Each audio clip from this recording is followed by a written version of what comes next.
Okay, good evening. This is our monthly meeting of the Community Preservation Committee, and it's August 12th, 2020, and 7:32 p.m. As a preliminary matter, I must confirm that all members of the CPC are present and can hear me, and I can hear them, and hopefully let me know if there's an audio problem on my end. I'm going to call your name. We'll go in alphabetical order as we have done in the past and respond in the affirmative and state, and I'm going to state each member's name. I'm going to begin with Paul Albert. Paul, unmute. Okay, Karis, do we have a problem with muting? And are people having trouble hearing me? No, we can hear you. Okay, Karis, I couldn't unmute myself. It said that the host had to unmute me. Don't do that to me. I'm here. Okay, Paul, welcome. Okay, Mr. Barnes. Present. Mr. Crocker. Present. Mr. Dermody. Present. Ms. Dorfman. Okay. All right. So that your hand is up. Can you unmute or no? Hold on a second. Now Okay. I can. Sorry. Right, just want to make that's fine. Okay, I want to Here. make sure we got functionality here. Okay, Ms. Kirk. Okay, we don't have Penny present. Okay, and Mr. Zambone. And Rick, you got to unmute and say yes. We got a recording going here. I was unable to before. Okay, So let's turn to our operator. Hold on. So hold on one second. It seems to. There it is. Everyone should be all set. Yep. I, So not Kristen. Kristen, we've got her on mute too. Is that okay, Harris? Okay, Now she's unmuted. great. Okay, so Rick Zambone, are you present? I'm here. And you can hear me? I can. Okay, it looks like Penny Kirk is connecting to audio. I'm resending her the invite right now. No, Okay. We'll wait a moment. Hey, Peter, I'm here too, just in case you want to take call. Chris, I'm sorry I called your name, but that's good. Chris Gerstle, present. Here. Where you Yes. Chris, where are you coming from there? That looks pretty, Coming from lovely outside in a parking lot right now. really? Okay, Man of the people. Doing Okay. what it takes. okay. Thanks, Chris. Okay, so we've got Penny. We've got, okay, Penny, you need to unmute. Hold on.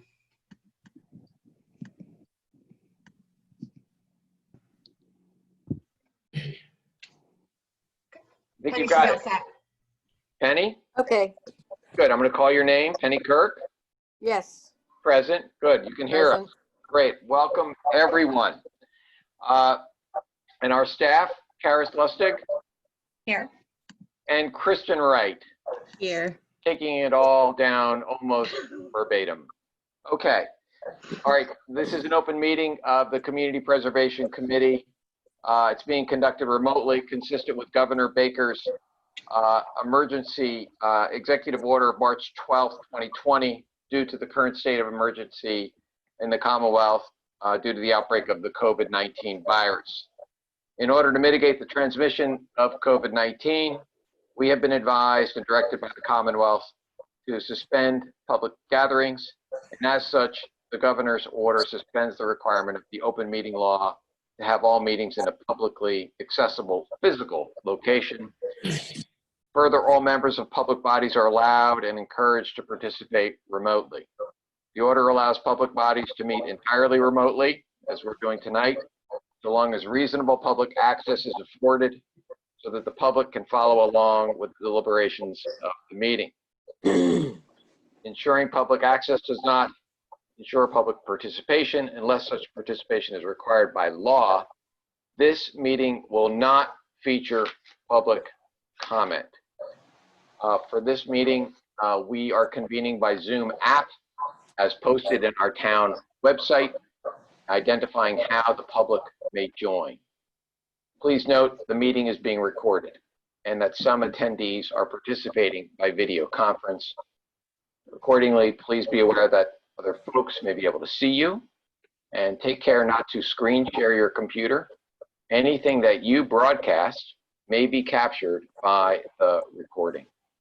You should have all of your meeting materials with you, which would consist of the agenda, our financial spreadsheet that was provided to us by Dave Davidson, and a draft agreement concerning grants to the churches. I think those are the three major pieces. Oh, as well as the new request submitted by the board, the select board, concerning an application for emergency rental assistance and using restricted funds from our community housing bucket to fund that. Okay. All right, we're going to turn to our first item on the agenda. I'm going to cover some ground rules. This is what we've been doing over the last several months. I will introduce each speaker on the agenda. After they conclude their remarks, I will go down the line of members. I go down alphabetically and everyone can participate. I'll call you by name. You can make comments, you can ask questions, you can make motions. Wait until your name is called, and then what we've all found that works best after that is just kind of go through a quick fire round where everybody raises their hand. First hand up gets called on next to the best of my ability. Remember to speak clearly and in a way that helps generate accurate minutes. And for any response, please wait until I yield the floor to you. State your name. We always want your name on the record, either by me calling you or you stating your name. And each vote tonight is going to be done by a roll call vote. So with that preliminary matter aside, we are going to, let's see, the first item on the agenda is our special counsel, Christopher Heap. And then what I anticipate doing, one of our members, Laura Dorfman, who has been active on the new application here that's being submitted tonight for Emergency Rental Assistance Program. What I would propose is that let's run for luck a little bit. Let's have Christopher Heap make his presentation, because he's billing us by the hour. That's kind of a wink there. We can maybe get through that, and then we can shift and move down and go on to the new application for consideration, take that out of order, and then we'll go back and proceed through the agenda, okay? If anyone has an objection to that, you can raise your hand right now. All right, hearing none, we're going to proceed according to that. All right, so the first item is, Christopher Heap is here. He's our new special counsel, and he's here to discuss the draft agreement that you all should have had submitted as part of your materials, and it's called a grant agreement, okay? So let's introduce Chris. And the way I was going to propose dealing with this is, I'm sure that we all have questions. This is an active board. I thought maybe I've gone through the grant agreement. I made some margin comments, and I thought I would start with me, if that's okay. Chairman's prerogative. Have Chris respond to my questions. It may answer a lot of questions that each of you individually have. And then, of course, go through the usual procedure, which is we'll start alphabetically and work our way around.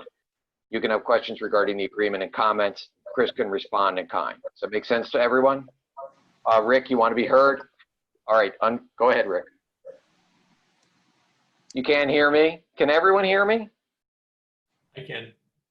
Yes. Yes, Okay. we can't hear Rick. Rick, we can't hear you. All right, so that's all right. Let's see. Evidently, he knows that.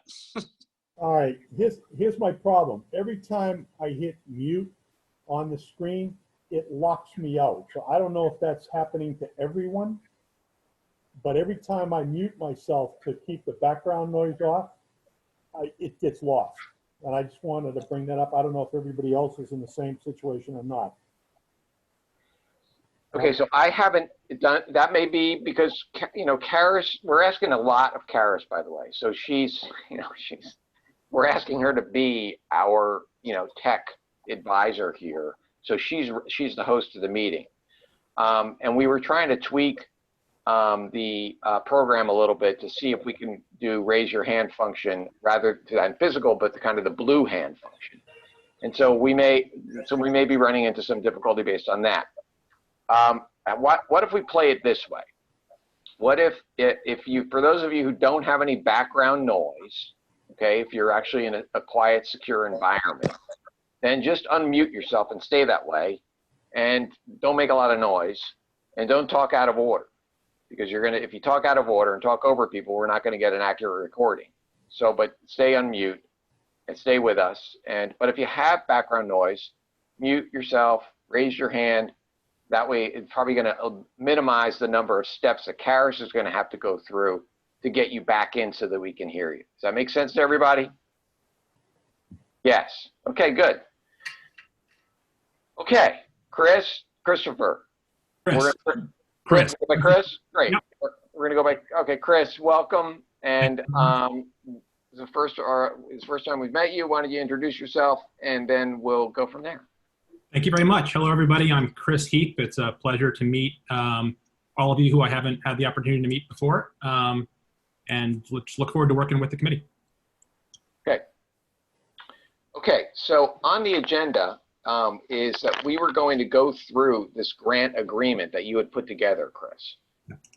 So we had put together some, what we, for lack of a better term, we'll call them business terms, forwarded those to you. They worked their way through Karis over to you. And in the process too, we had a lot of discussion about, we had prior discussions with our prior council about what kind of constraints, if any, we felt we needed on the churches. And this is really focused right now on the churches. Mm-hmm. And so I'm not taking issue with any of the provisions that you added and that are there. They're great, but they may not be kind of what we need or what we had envisioned. And so my questions are mostly going to be centered around, well, we didn't ask for that, and we kind of kicked it around, and we tried to avoid it, and do we need to do it? So what I'm going to do is, if everybody can turn to their grant agreement, what I'm going to do is quickly go through my comments and see if and get an exchange with Chris, and then we'll work through it. All right. So if we have the grant agreement in front of us, the first question that I have has to do with paragraph 1, which is, do we need to have, there's some discussion that was brought up by Laura Dorfman, which is the requirement to ensure that the recipient complies with the standards for rehab stated in the U.S. Secretary of Interior standards for treatment of historic properties. And I guess the question that I think we have is it, if it's preservation versus restoration, do we need that provision? And what's your advice concerning that? Because I think what we've tried to do, what we have done in the past, is that we've viewed some of these proposals as preservation as opposed to restoration, and did not feel the need to include that Department of Interior provision. So that's my question. Sure. We added that language in just because that is a requirement if you're talking about restoration. But if we want to treat this as preservation, I think that's probably fine. Okay. All right. So so that's kind of I think that we probably can make that decision as a committee. But I don't know if you've had the opportunity, Chris, to look at the particular grant requests that these are going to apply to. The first one, 2001 being dealing with the First Baptist Church, and it's really a facade restoration and pillars being rebuilt, if you will. And the second one has to do, it seems pretty clear to us, as kind of a preservation request. It has to do with the steeple and replacing wooden clapboards with synthetic, material, AZAC materials. So I don't know if you've actually had an opportunity to look at those requests or not. Mm-hmm. And maybe, what maybe we want to do is this. Maybe we want to say, can you take a look at those requests and provide us with some advice? I may be getting out of my lane here, but provide us with advice as to whether or not you think it fits in as preservation or restoration. And if it's preservation, we'll avoid the Department of Interior requirement. Does that make sense? That makes sense. I can do that. Okay. All right. So then my next comment is Just a minor thing on paragraph 3. I don't know that we need a requirement that we're going to make the funds available in the future under paragraph 3, the kind of last conjunctive clause. And that one, I may be getting in the weeds a little bit, but that's just kind of an open question. I'm concerned about on our budget provision. These are things that we've talked about as a committee, and I'm a little concerned about the provision under the budget, which might make it an unworkable obligation given the project. And I think what we're talking about there is that all sources of funds have been fully expended before they can use the CPA funds. So given the project, it's kind of difficult to do that. Right.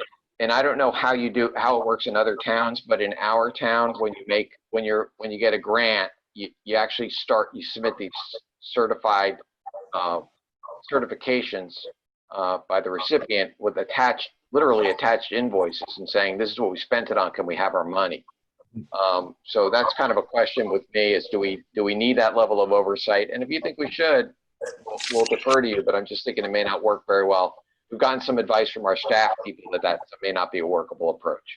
I sympathize with that point. And I think it makes perfect sense to revise it. Okay. The paragraph 5 is, I would just call it a new provision that we tried to avoid for a number of reasons, which is one of them was the advice of our prior counsel in light of the Kaplan case, which was to try to avoid unnecessary entanglements between the church and the town. And we didn't feel as a committee the need to get a warrant from the recipient that they would work closely with us and provide educational opportunities, et cetera. So if you think we should have it, fine. We kind of went through that and said we don't need it. I think it's fine to delete it. I think that, I think that was in the draft that came to us, but I may be wrong about that. But in any event, if that's not something that the committee's for, that's fine to take out. Yeah, I mean, I like it. It's great, but I don't know that we need it for these particular requests. I think that's fine.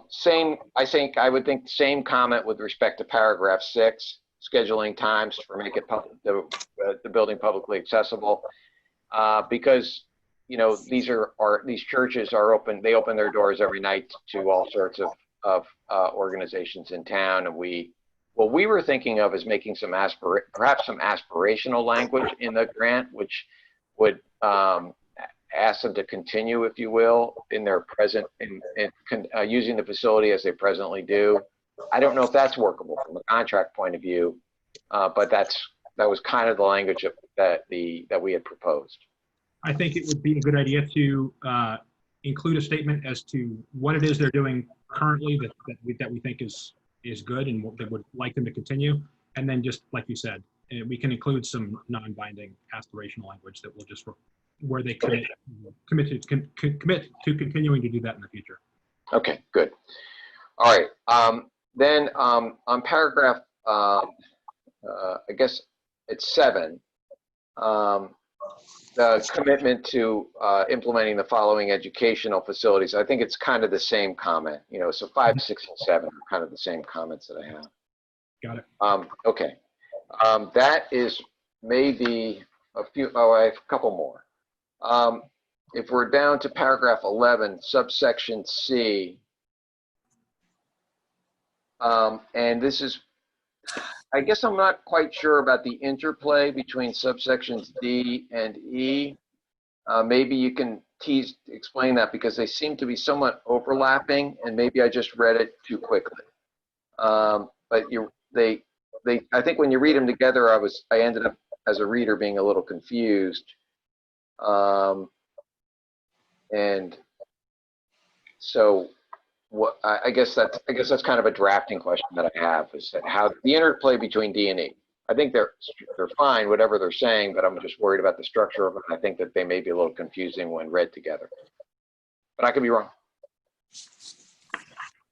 Want to take a look at? You want to read that later on?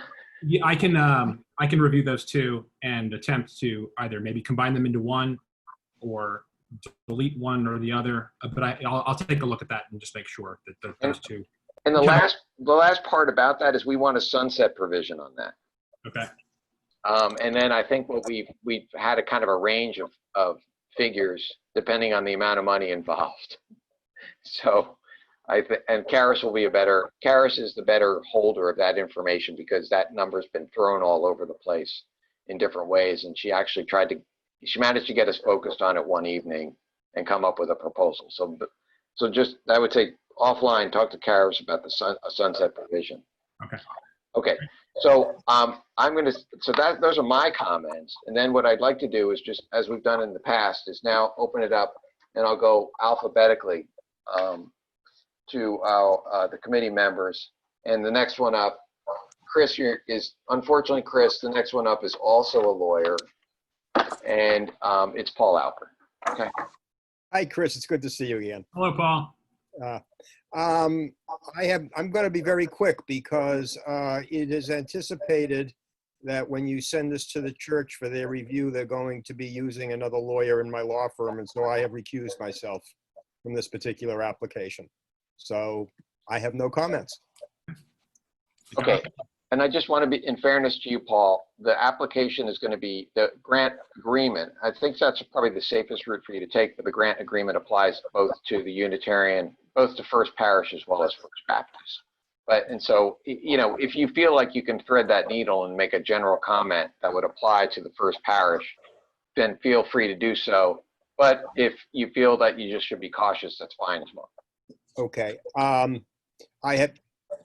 I anticipated that I would be recusing myself tonight, so I really did not review the agreement. I will review it for our next meeting with an eye towards how it might apply to the Unitarian Church.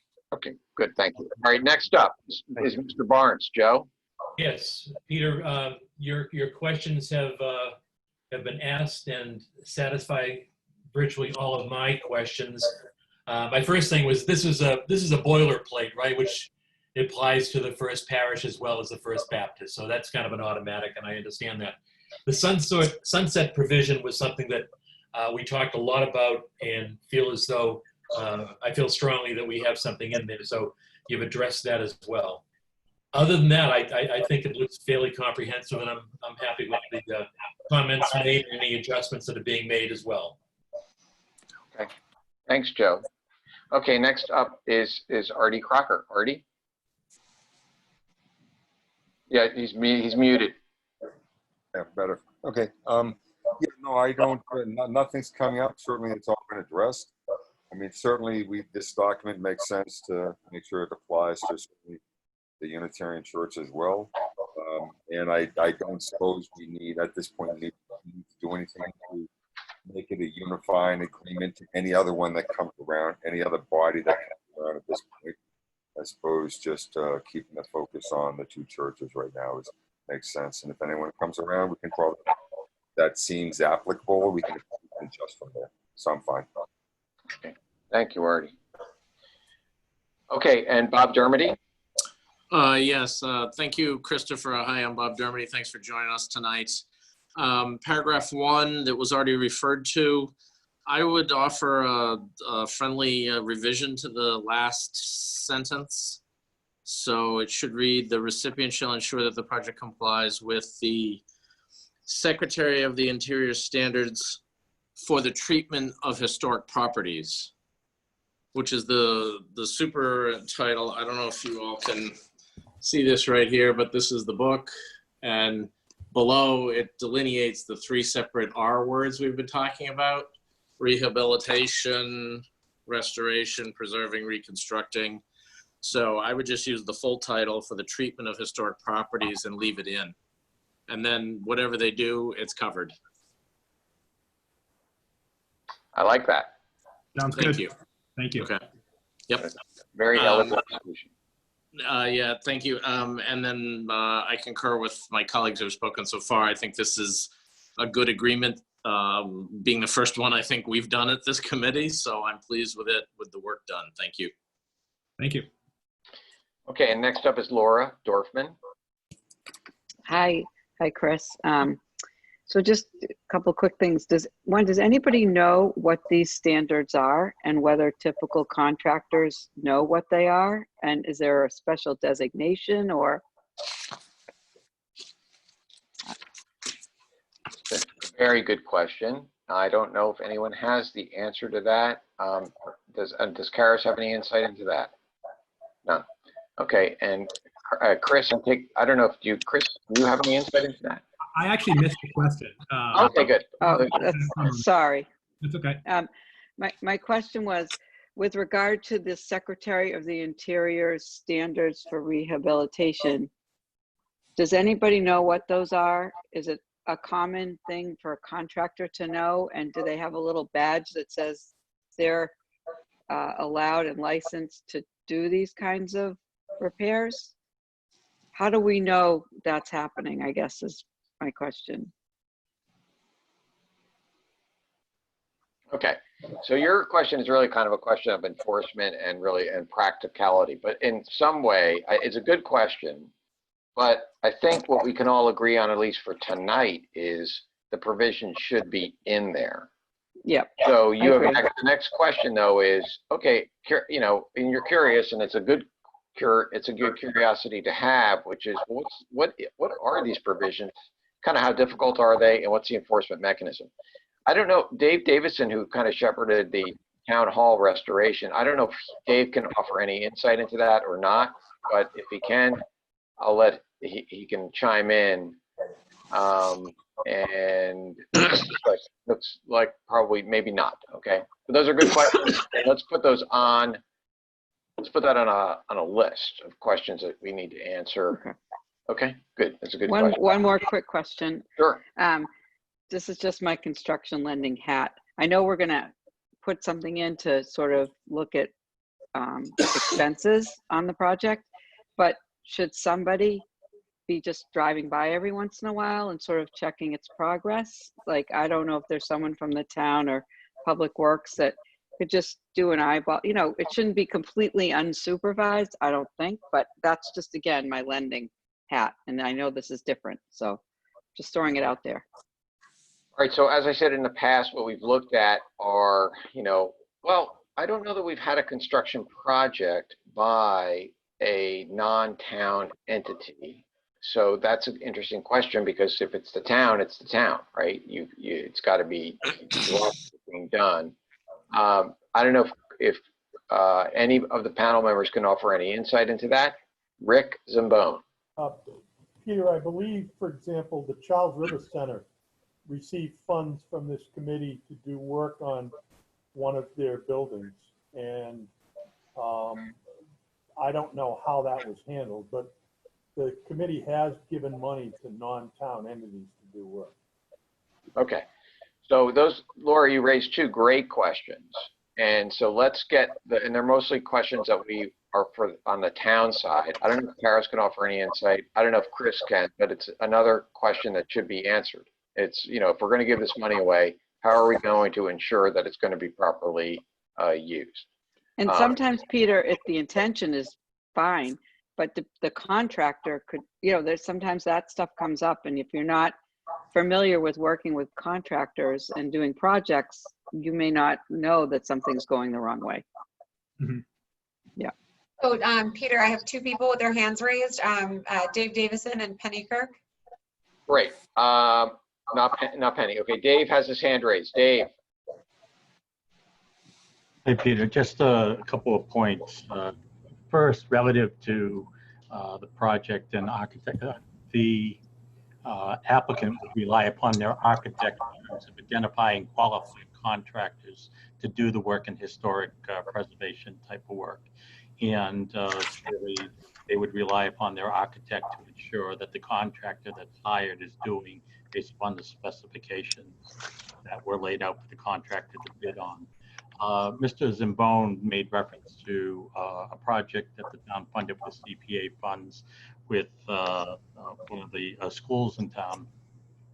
And in that case, we did document by way of providing the receipts for the work that was done, and that's how we document it. Secondly, because it would be a project on a building, there would be a building permit involved, and we would certainly know when the work would be commencing, and the building permit would also need to be closed out, so we'd also have that verification.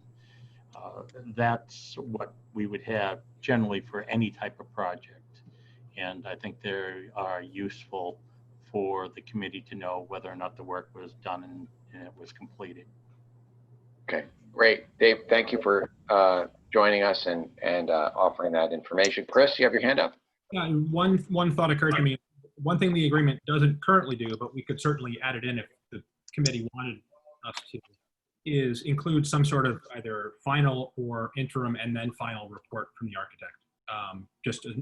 It could go in paragraph 1, following up on the idea that they have to comply with the standards, just a letter from the architect to the committee, at the halfway mark or at the end, saying that we're on track and we're doing that.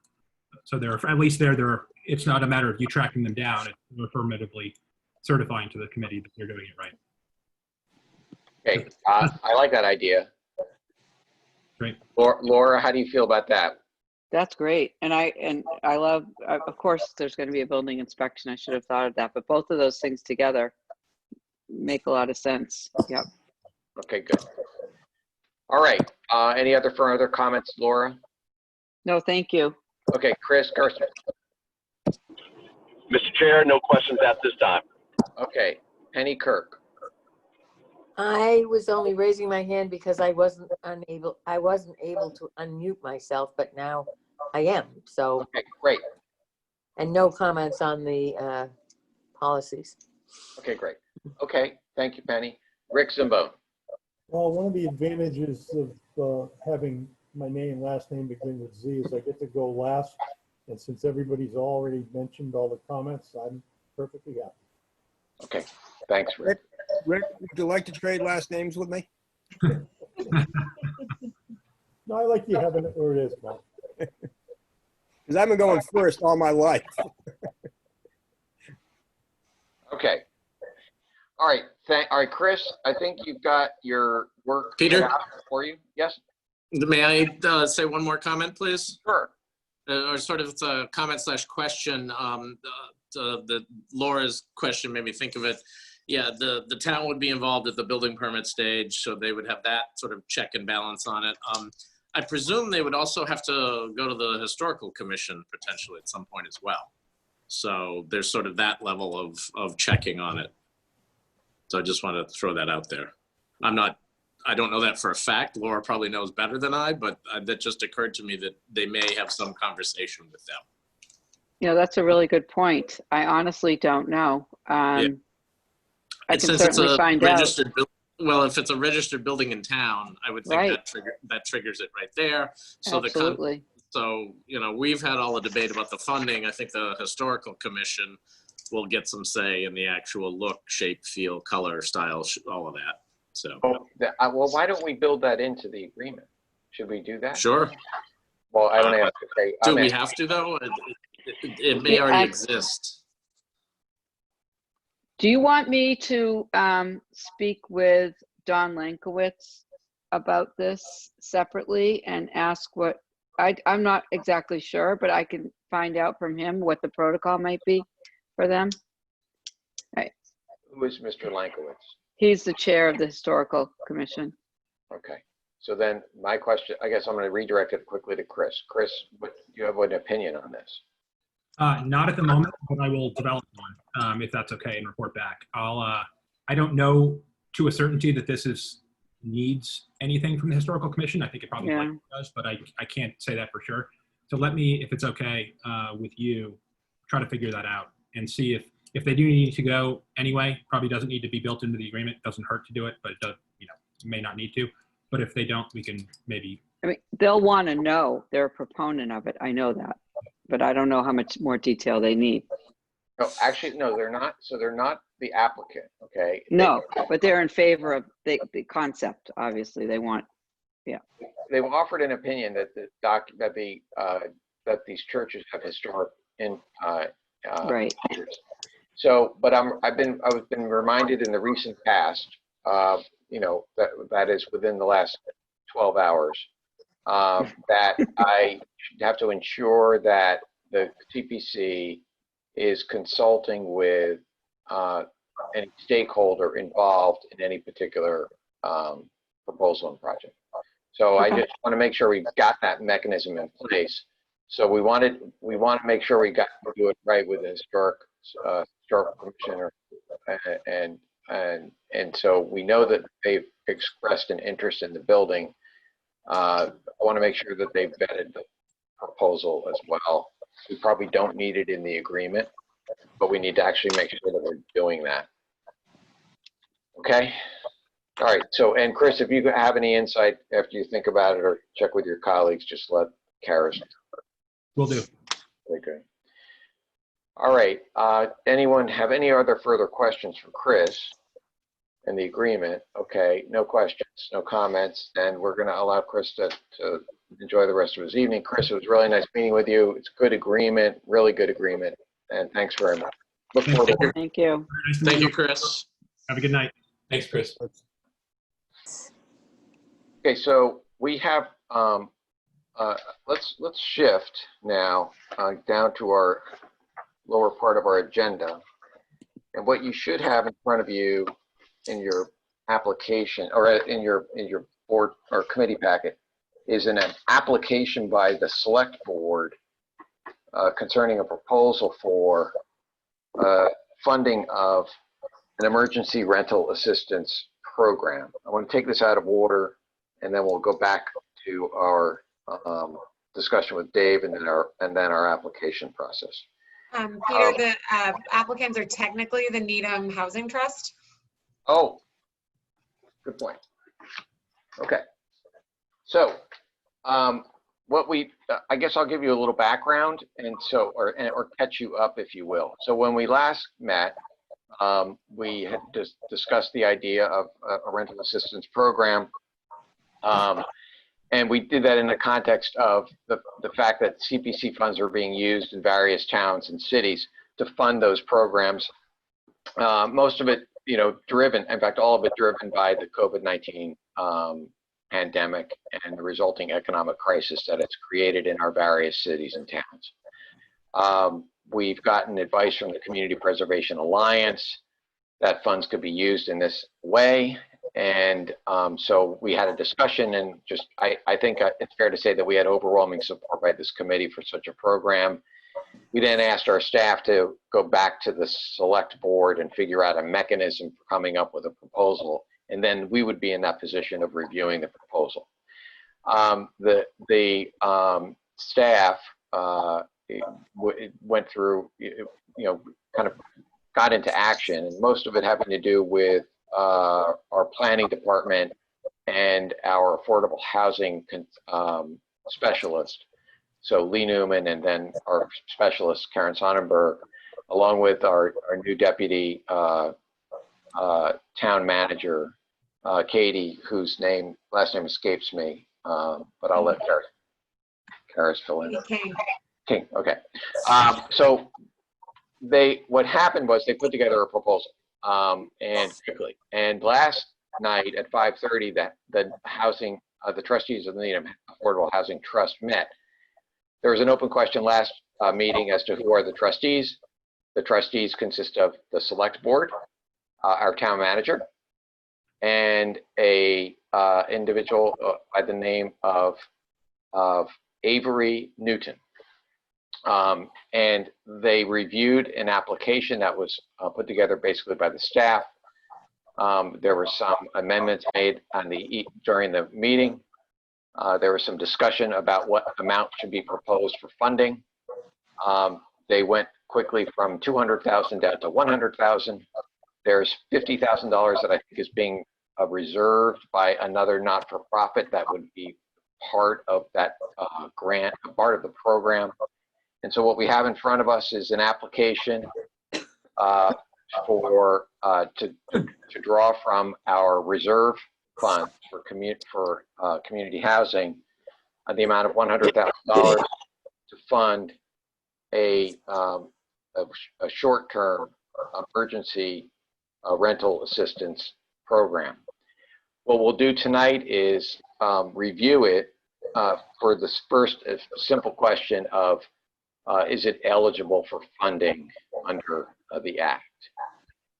From there, we will then we'll appoint liaisons to work with the proponents to conduct due diligence, and we're gonna do this on very fast track because you can look at the bottom of your agenda and you can see we have a public hearing up for September 2nd.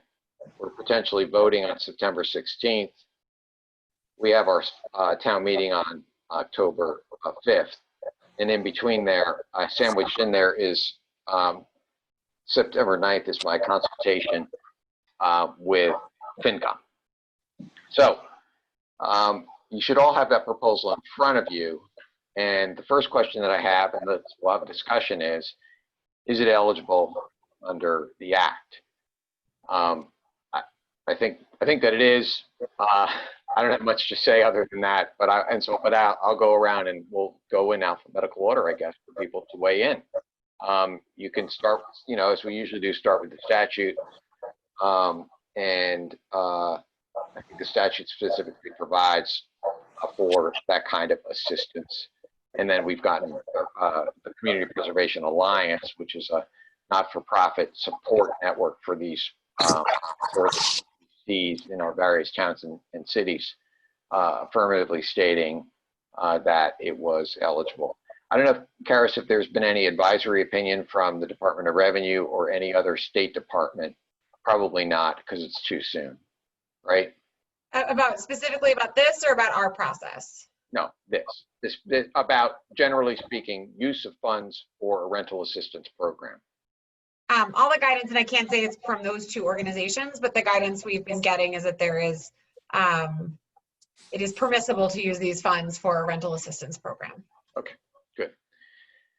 All right, why don't we go alphabetical order again? Is that okay? And we can have a discussion regarding it. And I think what I would anticipate at the end of this discussion is a motion and then a discussion, any further discussion regarding voting on the question of eligibility for this application, right? So let's move on let's go with Joe. Joe, do you have comments or questions? I would go on the guidance just provided by Karis, and I think the fact that we're not the only town that is getting into this, other towns have already investigated this and determined it to be of eligibility. I would support this and feel as though it does meet the guidelines established by this portion of the CPC. Okay, thanks. All right, and so Paul, you got a once-in-a-lifetime break. You get to go second. Yeah, I noticed that. That's why I raised my hand, because you did state that we were going in alphabetical order.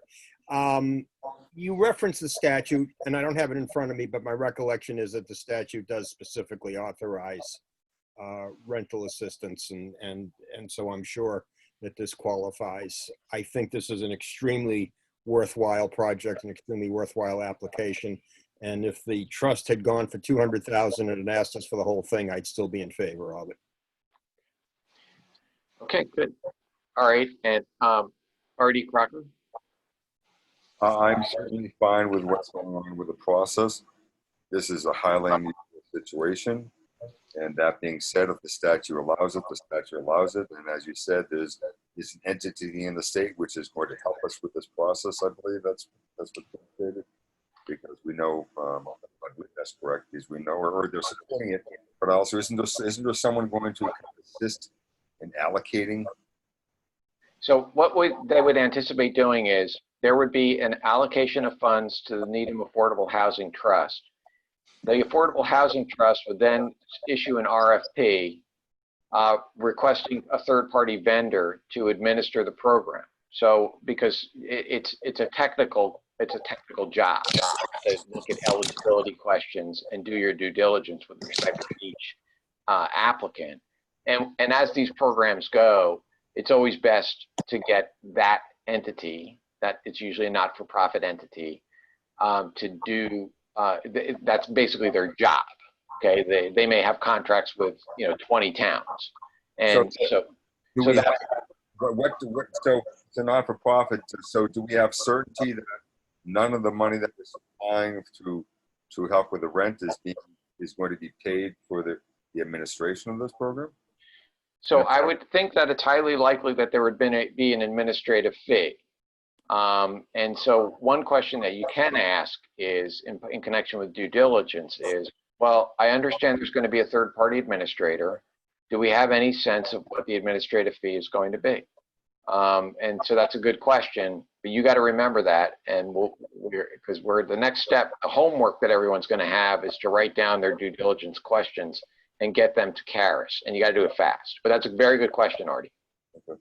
Okay, there are a lot of questions. There are a lot of questions that came up last night during the Affordable Housing Trust. So there are a number of questions that are coming up. Those all should be put into our due diligence packet, and we should be asking for written answers to those questions. But we need to, in fairness to the proponents, we need to turn that around quickly. Okay. All right. Anything else, Artie? No, that's good. Thank you. Okay, good. Bob Dermody.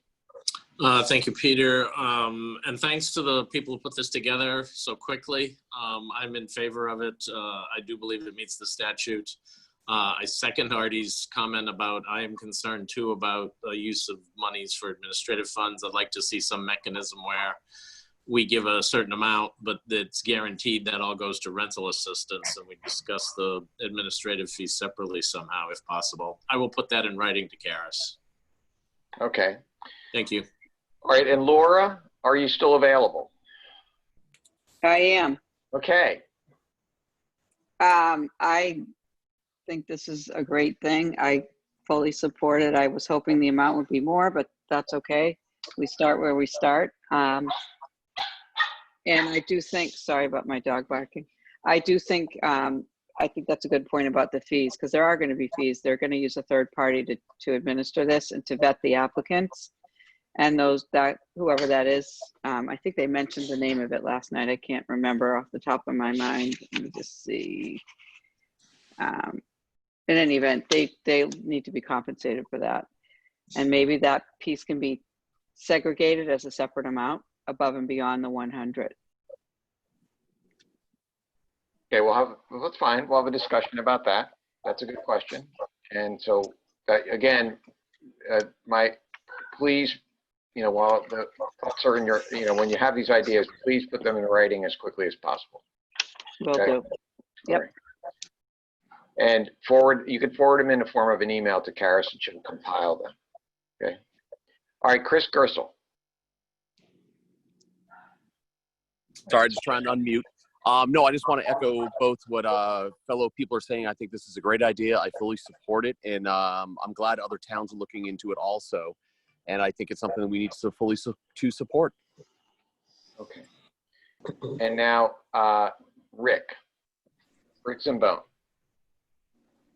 Karis, we may need to unmute Rick. No, I got it. Okay, good. I'm good. Did we skip Penny? Oh, I'm so sorry. Let's hold on to you. Let's go with Penny. Penny? I don't need, whatever. As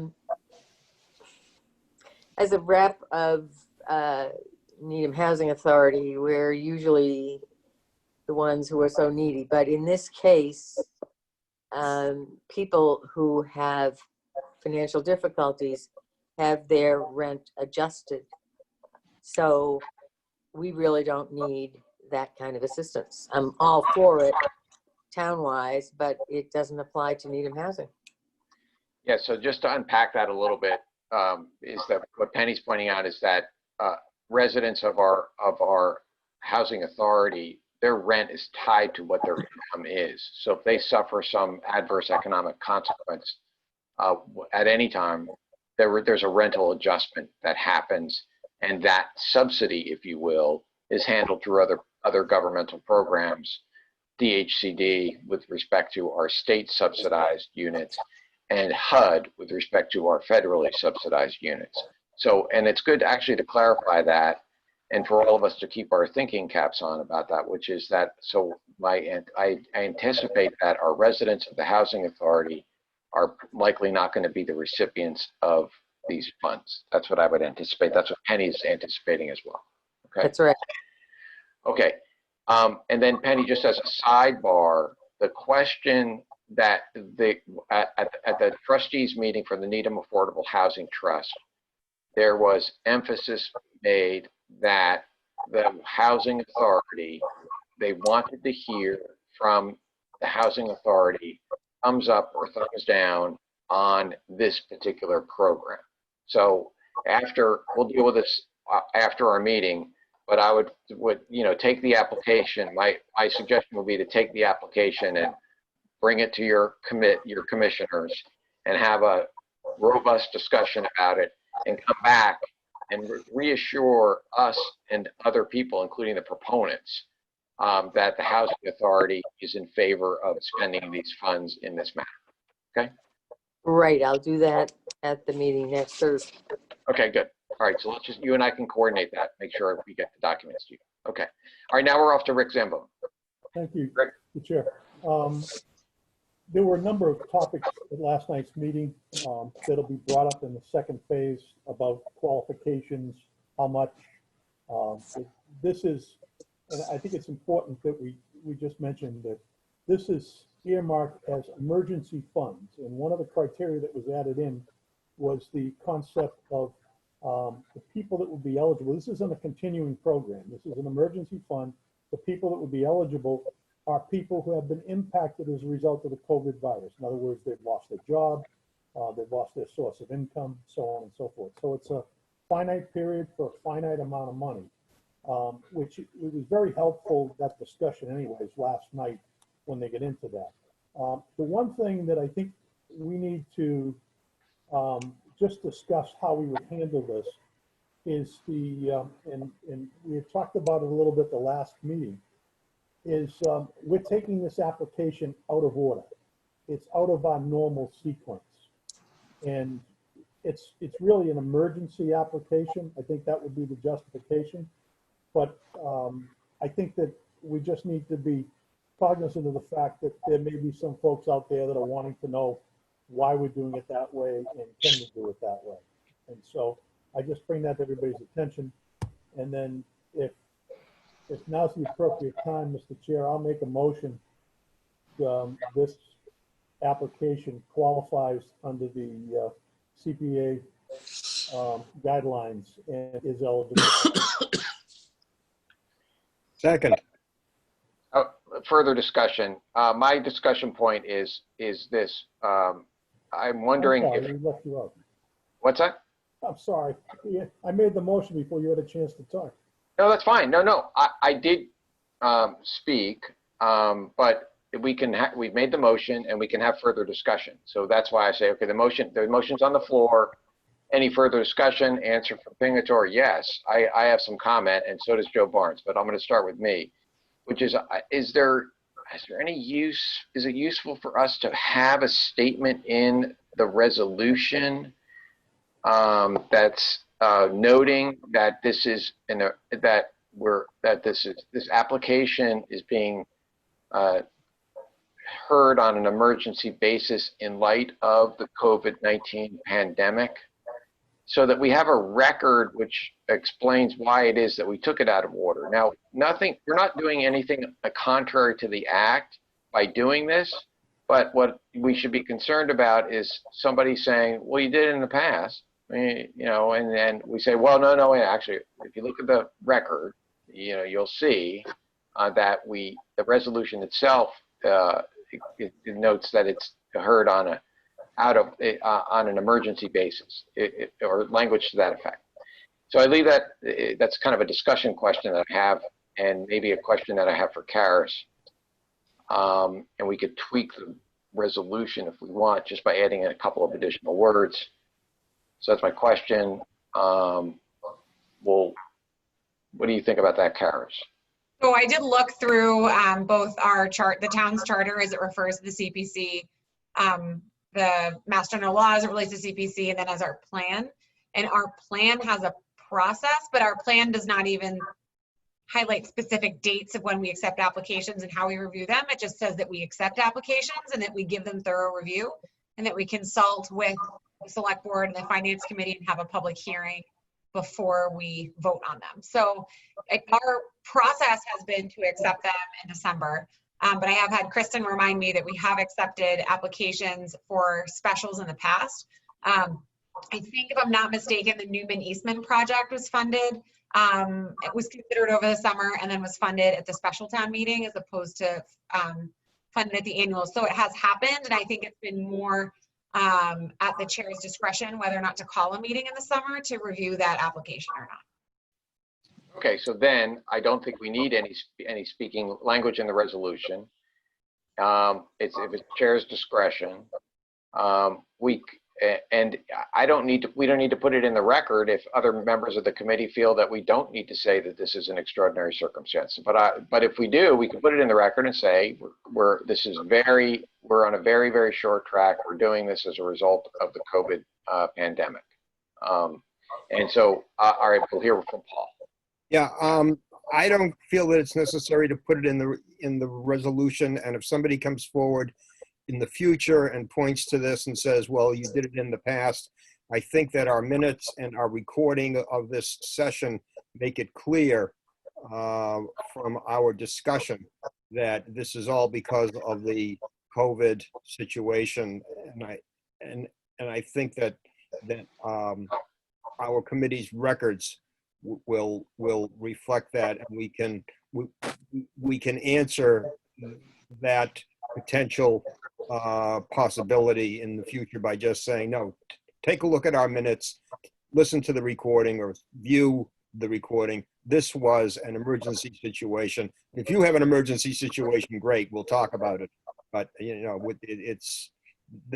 that's why we went out of order with the plan. Okay, great, Paul. That's good insight. Thank you. Okay, and Joe? Just a quick question. I think we all believe that the proposal is worthwhile, and we're trying to satisfy a need. What is, just to get a sense of the need, what is the AMI? What's the dollar figure on AMI? Does anybody know that from last night's meeting? Yeah, They had, I think it was I have those figures from last night, if anybody wants them. You have them written down, Laura? I do. Karis, I'm sorry to interrupt you. Did you have them? I have them here. Give me 1 second. So you had two. One was AMI for 80. We got the 80% AMI, which is still a good 80. Yep. So 80% AMI for a 4-person household is $96,000 a year. For a 3-person, it's $86,000 a year, and for 2, it's $77,000 a year. At 50%, for a 3-person household, it's $57,600. We didn't get into detail about the other, but if you just sort of extrapolated, yep, it's about 75% of the 80% level. Thank you. So, does that help? That does, yes, thank you. Okay. Great, good catch. Okay, any further questions? All right, hearing none, we're going to have a roll call vote on the motion by Rick Zambone, and it was seconded by whom? I'm sorry. I did. Paul Alpert. Paul Alpert. Okay. All right, roll call vote. Alpert. Yeah, aye. Barnes. Aye. Crocker. Aye. Dermody. Point of information, please. Yes. Are we voting that it's eligible, or are we voting something else? No, We're voting that it's eligible. Then I would have voted in the affirmative, yes. Dorfman. Yes. Gersel. Yes. Kirk. Garrison. Sorry, aye. It's okay. Okay. Yes. Okay. And Zambone. Aye. All right. And Pingatore is aye. It's unanimous. Okay. Now we're on to our next agenda item, which is a presentation by Dave Davidson concerning the finances of community preservation. Your materials will be it's kind of a copy of it is a copy of the CPA financial summaries that were issued on February 25th, 2020. And I think that's an indicator that we're not sure if anything has changed. So, so we'll have, we can have Dave walk us through that and make this presentation. And you can have your questions with Dave, okay? Dave, you want to start? Yes, Mr. Chair. The as your opening remarks stated, this is the document that was produced for the committee back in February and delivered on February 25th, which, as we all know, we were looking at a little different world then than we are today. The first I can say is the estimates that for fiscal 2021 I would recommend that we move forward with those. That's the estimated surcharge income for fiscal 2021 and the state aid assumption. I can say that the state aid number is in question. We won't know that until the fall, well after town meeting would have the special town meeting that's been called for October 4th, 2020, that we will not know at that time whether or not there will be a distribution from the state. So at this point, I'm suggesting that we still assume the state aid distribution. And the importance of that is to ensure that we set aside an adequate amount into the required reserves to ensure that we don't under appropriate to the reserves. There's not any issues if we over appropriate to a reserve, but under appropriating is problematic. Of course. So then, can we just do this, if this is okay? Just because it's hard for some of us, including me. So the two figures that we're talking about now are estimated property tax receipts, which would be $2,780,000, and an estimate of the distribution from the state trust fund distribution of $261,954. That is correct. And then in terms of the distribution to each of the restricted funds, what we do is we go 11% off of that total. The total is approximately it's $3,041,954, and we do 11% of each to the restricted funds. That's correct. Okay, good. Okay. So, and then we look at in the plan what is before the committee for funding and possible funding requests. And as the committee is aware, no action was taken, no articles were presented at the annual town meeting. And later on in your agenda this evening, the committee is going to take up whether to postpone action on several of the articles. There are some articles that appeared in the financing plan that were withdrawn even prior to the issues of COVID-19. And the committee is still in discussion relative to 3 other articles that I apologize, 4 articles now that may be taken up in October. Based upon the actions of the committee, if taken tonight, I will use that information to update the plan for you all and have it to you prior to your public hearing. And that's great, Dave. Do we have questions for Dave? Rick Zimbo. Rick? Yep, I just had to unmute myself. David, thank you. If you wouldn't mind turning to the very last page, page 5 of your information. And it talks about the debt service scenario for the Emery Grover building. And on that, you have CPA funding of $11,200,000. Is that the number that's currently being talked about by the Permanent Public Building Committee and the representatives from the school committee as to what portion they would be requesting from CPC? And I can tell you the answer to that is no.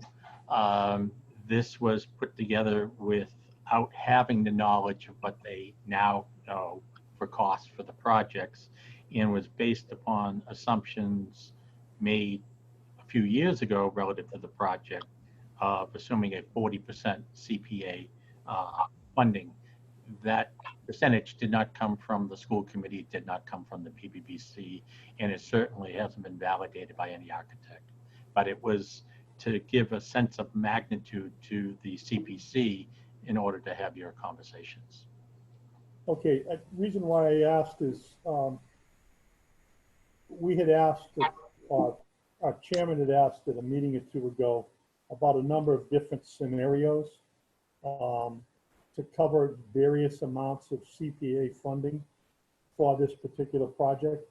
Do you know if anybody's asked you to, has anybody asked you, not that you know, but has anybody asked you to run those for us?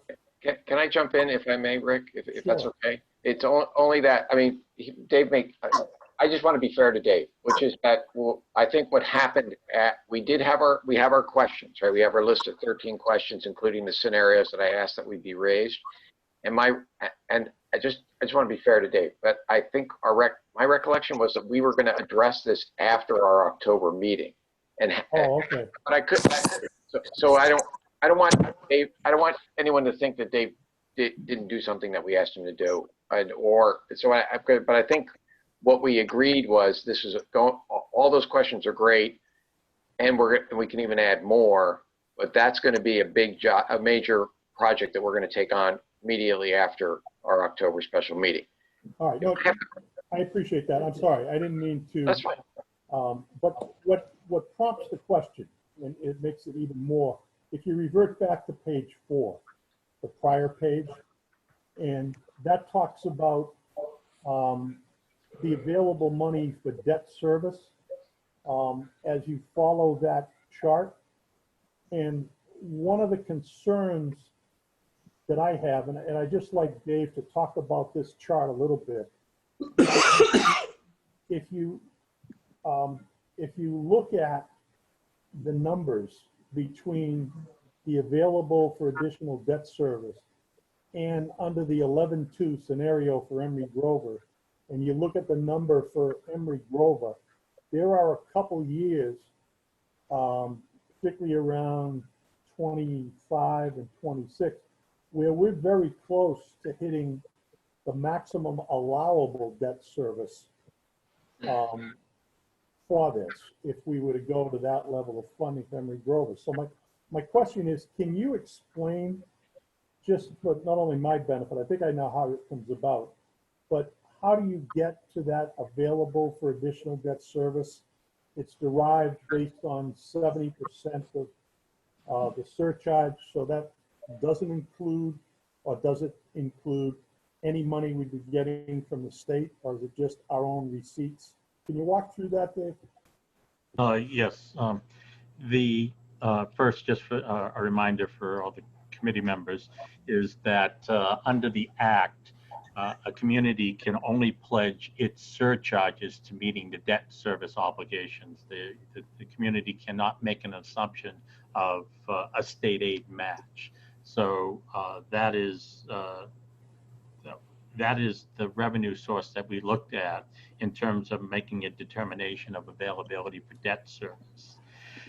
So focusing just on the surcharge and based upon the estimate and growth in the surcharge into the out years, the assumption has been that we would still set aside 10% for the 3 annual purposes. So this is where we get to the 70% assumption that could be available to meet debt service and still have money set aside each year for the other purposes at the minimum requirement of 10%.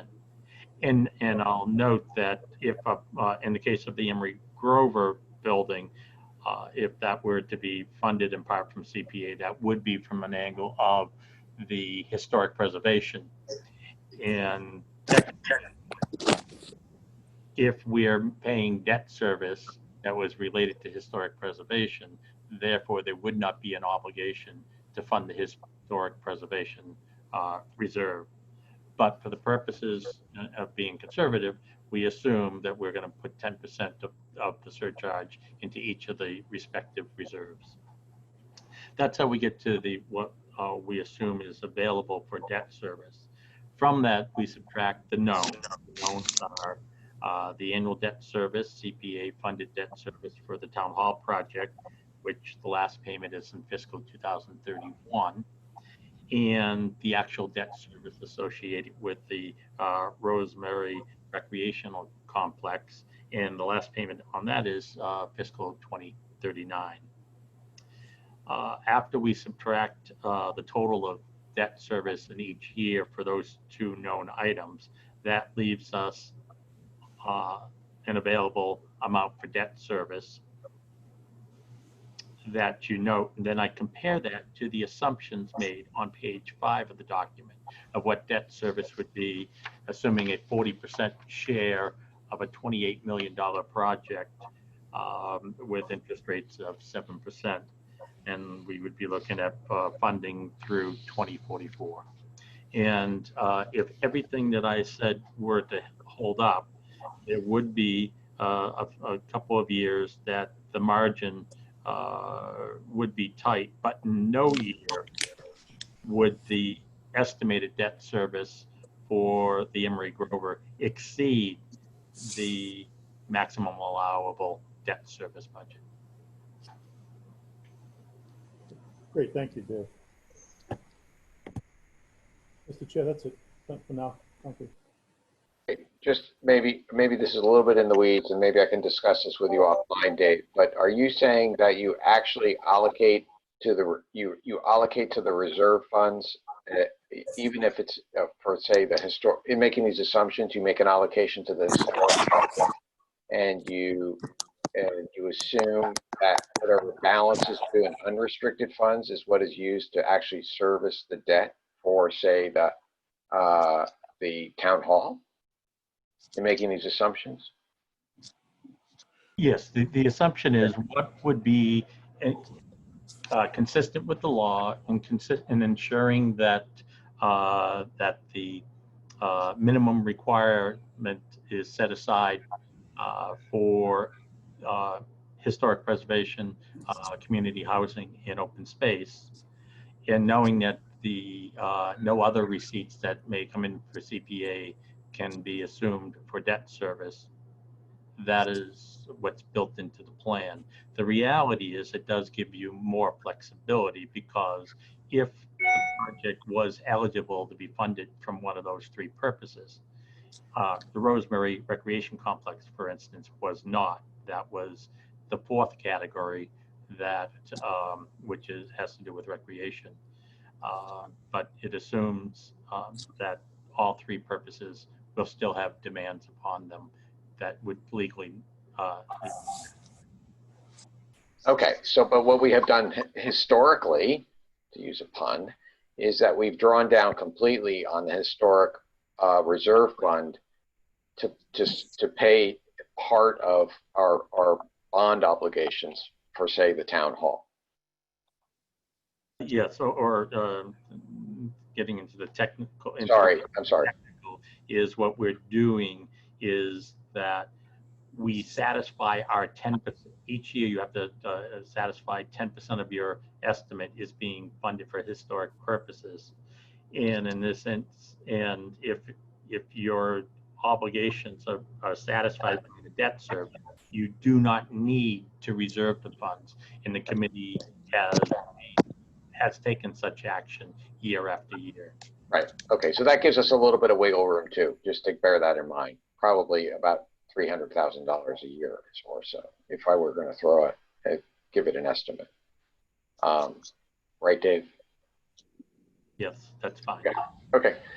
All right.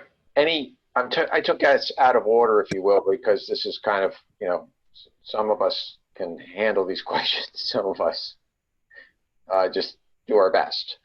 So if you do have questions, Dave's here.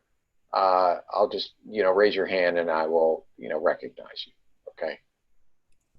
Okay. And so what Dave's going to do is he'll give us another spreadsheet after we determine what's going forward or not going forward in our special town meeting in October. We'll have that in time for, what did you say, Dave? For our public hearing or our decision date? My goal is to have it for your public hearing, which I believe is scheduled for the 2nd of September. Yep. Okay, good. All right. And then we will go from there. Okay. Thank you, Dave. And look forward to seeing you in our future meetings. Thanks, Dave. Thanks, Dave. Thank you. Okay. Thank you, Dave. Have a good evening, folks. Okay. All right. So next up on our agenda is an update on 3 applications, and these are going to be with, and these are all, let's call them town side applications. And I'll just give you some background. I received a request from the select board. I feel confident in saying it's come from the board to actually with the proposal initially was, can you withdraw all of your articles and just go forward with the financial? We're trying to get through our October meeting as expeditiously as we can. That was, I think, kind of the first initial proposal. And so there's been a fair amount of back and forth between me as chair and representative of the committee and representatives of the select board. What you see in front of you is the select board has taken an affirmative step that they're going to be withdrawing all 3 of the articles that were being proposed by town departments. And again, it's consistent with what they're trying to do, which is to get our town meeting done in almost what they're thinking is going to be a 4-hour window in October. And I think are hoping that the situation is going to change in the spring, either that it'll be safer for us to have or more sunlight, or perhaps better technology, or better, or that we're all going to be more comfortable or more facile with a Zoom, potentially a virtual town meeting. But what we have is there's been a decision made by whoever makes the decision to have our special town meeting outdoors on a Sunday in less than 60 days.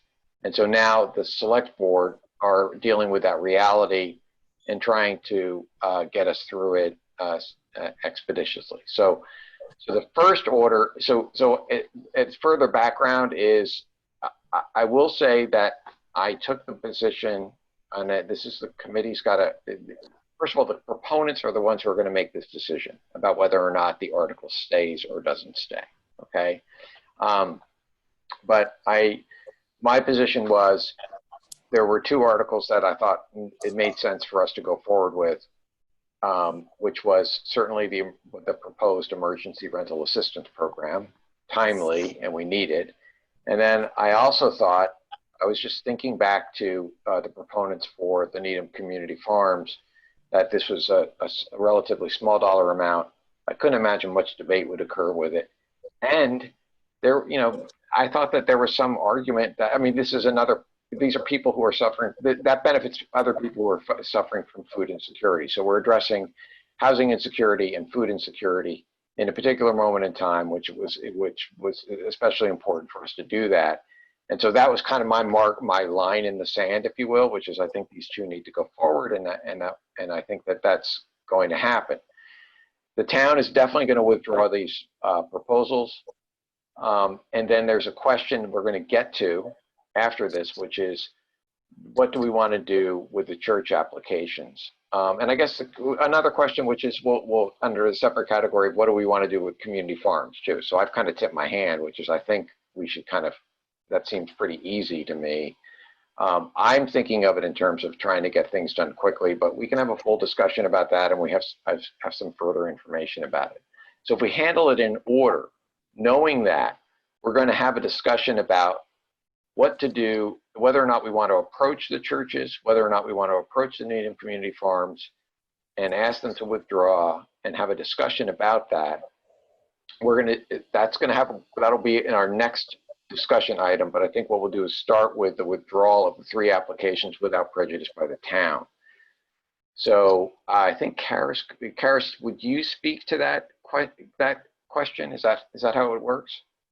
I can certainly explain sort of the justification, and I think the main thing looking at these 3 projects is we did not feel it would significantly delay the projects, funding them in May versus funding them in October. In talking with Ed Olson, the track really can only be resurfaced in the fall, so we would not be doing the work regardless of if the funds are distributed in October or in May. Until the following fall. So that was one of the reasons for pushing that particular item off. The Claxton request is a design request, and it is unlikely that if we were to receive funds in the beginning of October, we would have sufficient information to come in front of the CPC before the application deadline in December. So it was already going to be not a December 2020 application process for construction, but a December 2021 application process regardless. So we believe that it's still achievable to have a December 2021 application if we were to get funds in May of 2021. And I think the design project is sort of non-time contingent and non-time specific, as they're sort of looking for developing a standard and a program as opposed to having specific targets for implementation like the other 2 projects. All right, so they're going to withdraw without prejudice. Do we need a resolution on that? I don't think that we do. They're going to withdraw without prejudice. And I guess if Park and Rec, maybe Park and Rec committee has to vote on that. I don't know. So that may be a Chris Gersel question, but I think that we probably want to work that through the process. Chris, if you want to speak to any of this, I know that you're just being informed of it as well because things are evolving really quickly. So if you want to speak to this, feel free. Thank you, Mr. Chair. I appreciate that. You're right. This is kind of new news to the Park and Rec Commission. I was not at Monday night's meeting, but I did speak with Cindy Chaston, who is actually the new chair of the Park and Rec Commission. And Stacy Mulroy, I think, is also on this meeting right now, and she can confirm or back me up here, is that we were under the impression that these 3 articles were still good to go. So now to get the news that they're being withdrawn, that's information we literally just got. I know with the agenda that came out with this for the CPC, I saw that too, and I actually raised questions today about this. So, I mean, this is something that needs to at least go back to the Park and Rec Commission.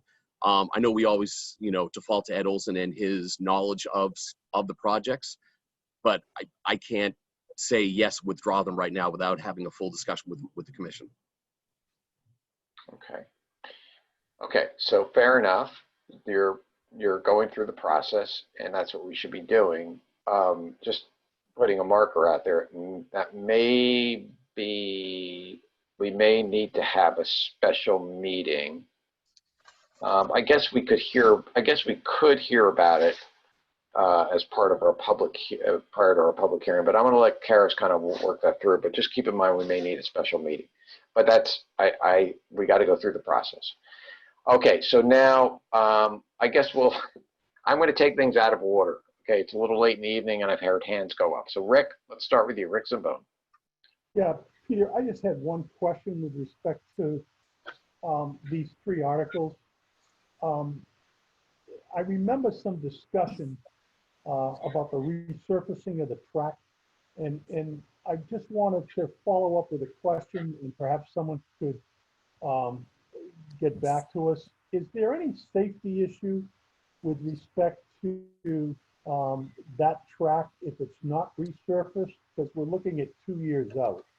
before that gets done. So, Okay, I don't think we have the answer tonight, but that's an answer. No, Oh, maybe we do. Chris? we kind of do. And Kristen, I know you have the notes on this, that when the original application was put in for the resurfacing of the track, is that we're supposed to get, say, 10 years out of the track. We're now 12 years into this. So we're 2 years over the life expectancy of this track. I even think that Bob Durney brought up the question of, oh, was it under warranty? That when it came back, Ed Olson said, no, we're actually 2 years over when the warranty expired. The second part is, with everything that's going on right now, the track has been used more than usual this year because people are getting out there and using the track.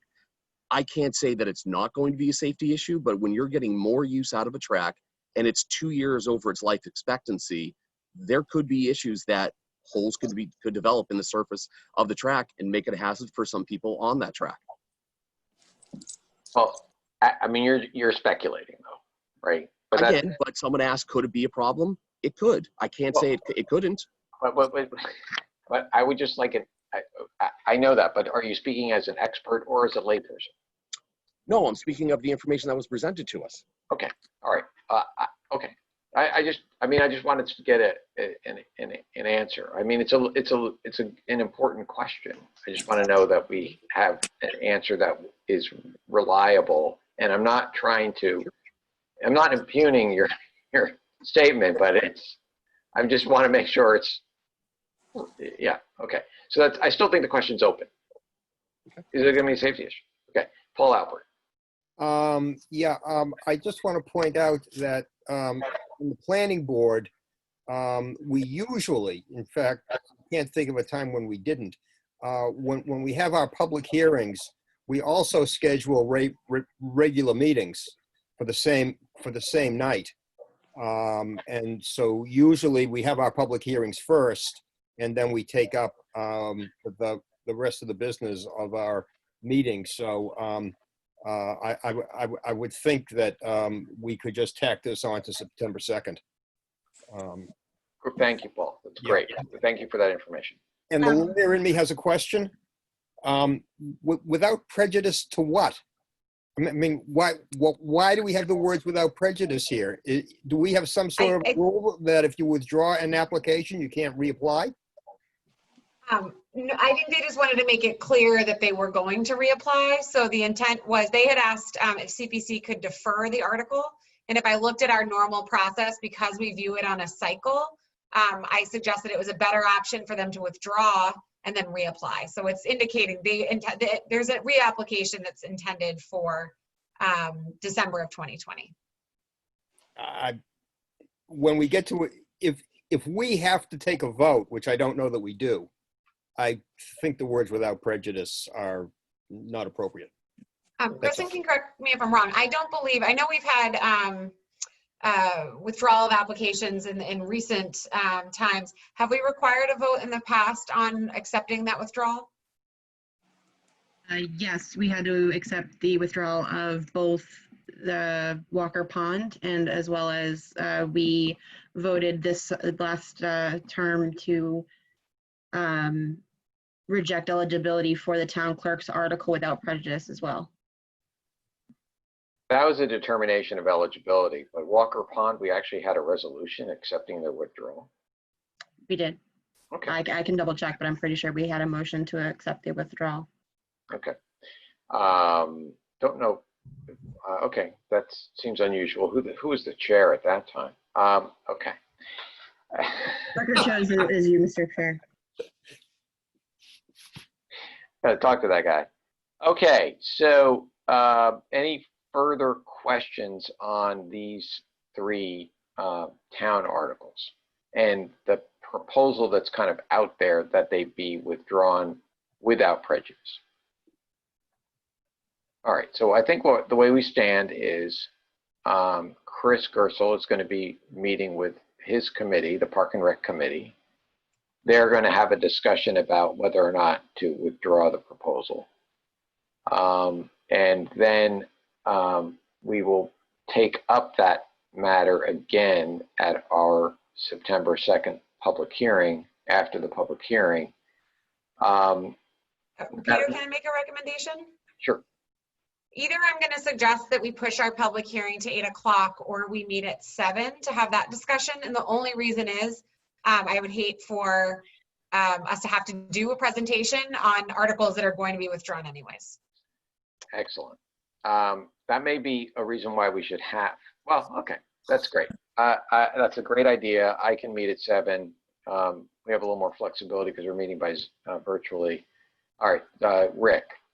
Mr. Chair, I just have a question on procedure, because this is going to get into our discussion on the churches as well. From a procedural perspective, the select board is responsible for pulling together the warrant for the town meeting. We have another,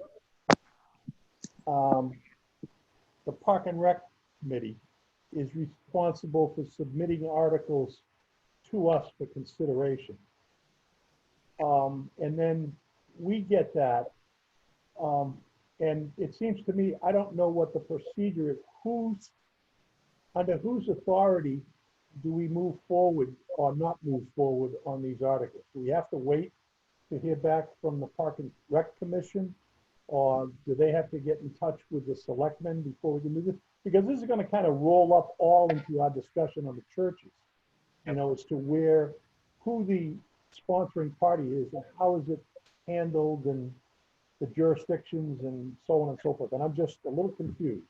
Okay, that's an excellent point. Actually, it's easier when we're not dealing with a non-government entity, right? It's a little more complicated when these are being presented by different departments and different commissions.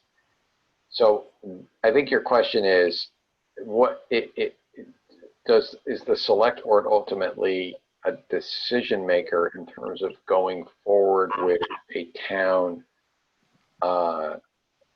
based application? I think that's really what it is, because whatever the application is, it's in front of us. We voted up or down, and if we voted up, my understanding is it's on the warrant. That's our job, right? So, but the question, so I think it comes down to what role does the select board have with respect to Park and Rec? What if Park and Rec refuses to withdraw, but the select board wants them to withdraw? I guess that's a good question. I don't know the answer to that. Can anyone offer any insight into that? It's kind of just my question. Is that your question? Kind of, yeah. You know, yeah. Yeah. Anything holds true with the churches. If the churches don't want to withdraw their articles when we get to them, that's... Yeah, no, if the churches don't want to withdraw their articles, then we're going to vote up or down. I mean, we could vote them down because they haven't withdrawn them and tell them they can reapply next year. We can exercise that kind of discretion. But they're the proponent. If we vote, we review it and we propose, we go forward with it, then it's going to be on the warrant. But we're jumping ahead. So I don't want to get into the churches yet. I want to resolve the town articles first, okay? So let me, all right, Bob, you have a question? Bob Germany. Yes, a friendly request that we not keep referring to these projects as the churches, and we treat every project the same and treat it by each one by name.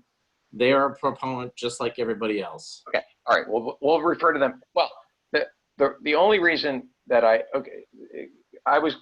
actually was doing a shorthand and calling them NGOs, but then I realized that, well, they're not really NGOs. That you know, the community farm is, but it's a little bit of a grandiose name for the community farm, and an NGO does not usually involve. We could just use application numbers. Okay, we'll do that. Or we can say the non-town applicants. That may be easier as well. Right. I just don't want them to be treated differently. That's all. I don't think that they are. Okay. Okay, but we will, if you want to, we will. Numbers is fine with me. We got the numbers in front of us. Okay, I'll stipulate that they're not being treated differently, at least not in my mind. Okay, so let's go back to the 3 applications that are being, so we're going to go with 04, 07, and 06. 04 is the Conservation Commission, which is they're appointed by the select board, but they have their own independent authority. That's my understanding. So I guess we need to hear from the Conservation Commission.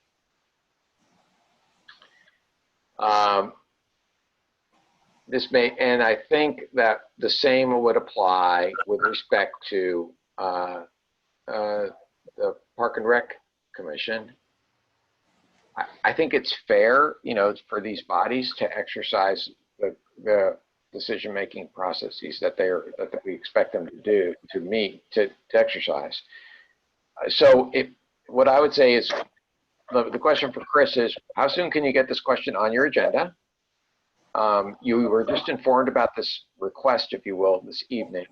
Mhm. And when can you have a discussion about it and get back to the CPC? And that's going to affect what we do on September 2nd, whether or not we have a meeting prior to September 2nd or earlier in the evening of September 2nd. So Chris, can you answer that question? Yes, I can. We can actually put it on our discussion items for our next scheduled meeting, which is Monday, the 24th. Okay, good. All right. So we'll have some indication there coming out of the 24th as to what our public hearing is going to look like on the 2nd. But we still, well, so that's, all right, so the 24th. We don't have a representative from Conservation Commission here, so we don't. Crocker. Artie. Oh, so. Yeah, I mean, I'm here, but I mean, no, they didn't say anything to me about them withdrawing it, but I certainly have no doubt that they will be fine with withdrawing it. If that's what it's boiling down to, am I speaking for, you know, Debbie if she wants to? No. Am I the final vote? No. But I have no qualms that we'll be perfectly fine with withdrawing this article. It's. Do we want to do it? Yes. Is it critical that we have to have a vote? No. Then fall? Absolutely not. All right, so, but how about if we do this, Artie? In fairness, like, I think one of the things that's coming through here is, well, what about, let's look at the process. And I think it's important for us to honor the process. So when do you next meet? Do you know when it's conservation? If we meet tomorrow night, I'll send out an email now. So we meet tomorrow night, I'll send out the email now about what's going on, about the request that it be withdrawn. Can you guys not hear me? Yeah, we can hear you. It looks like it's maybe a little questionable. Anyway, so I will send an email out right now. I will make sure we bring it up at tomorrow night meeting. And with what you need out of this is the decision that we are going to withdraw, if that's what we're looking for, then I don't envision a problem. If there's anything else you need from tomorrow night or would like out of tomorrow night, please let me know and I'll take care of it. Okay, fair enough. Kristen, you have your hand up. Karis, can you unmute Kristen? Sorry. I just wanted to state that I apologize. The motions I was thinking of were the motions to defer that the committee had for several meetings about Walker Pond, but the actual association withdrew and just reported that they withdrew it. That is what the record reflects. So there was no formal vote? No formal vote. I would say it's hard to vote on something that doesn't exist anymore. I took civil procedure. Congress does it all the time. I will note we deferred it 3 meetings, so I apologize. All right, thank you, Kristen. Thank you for that. Okay, so now I think we have a framework that we've kind of developed a little framework here for analyzing the potential withdrawal of articles, and so Park and Rec and now Conservation will deliberate and get back to us. Now we're going to move on. We have the same questions for 01, 02, and 03. And so what I'd like to do is, I think we could take them, let's take them separately. So let's begin with 01, First Baptist Church. Question before us is, well, I guess we can have a liaison update, and then a question of this question or request, if you will, from the select board, that in an effort to expedite our special town meeting, I think the way I'd frame it is, would the proponents consider withdrawing the article, their requests?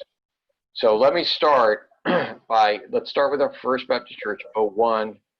Let's go with our liaisons, and there are two. It's Bob Dermody and Rick Zimbo. Okay, and Bob, do you want to speak first? Sure. No updates from Reverend Darren. The last one was we exchanged emails earlier this summer. I told her things were still proceeding. I asked her for updated financials. I think we got one new page, but nothing since. And may I speak to the issue of withdrawal, or should I stop there? No, absolutely. Those are Okay. two discussion points, and then because I want to hear from each of the liaisons, and then we go around. We'll put everybody in alphabetical order from there. Is that fair to everyone? Thank you. Okay, good.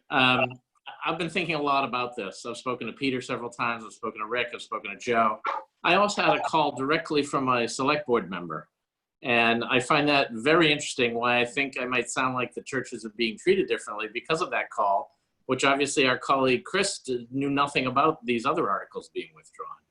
And I think if the town meeting, the select board, it's their job to make the warrant, they should ask people to withdraw these. I am not comfortable asking a proponent who's done everything twice.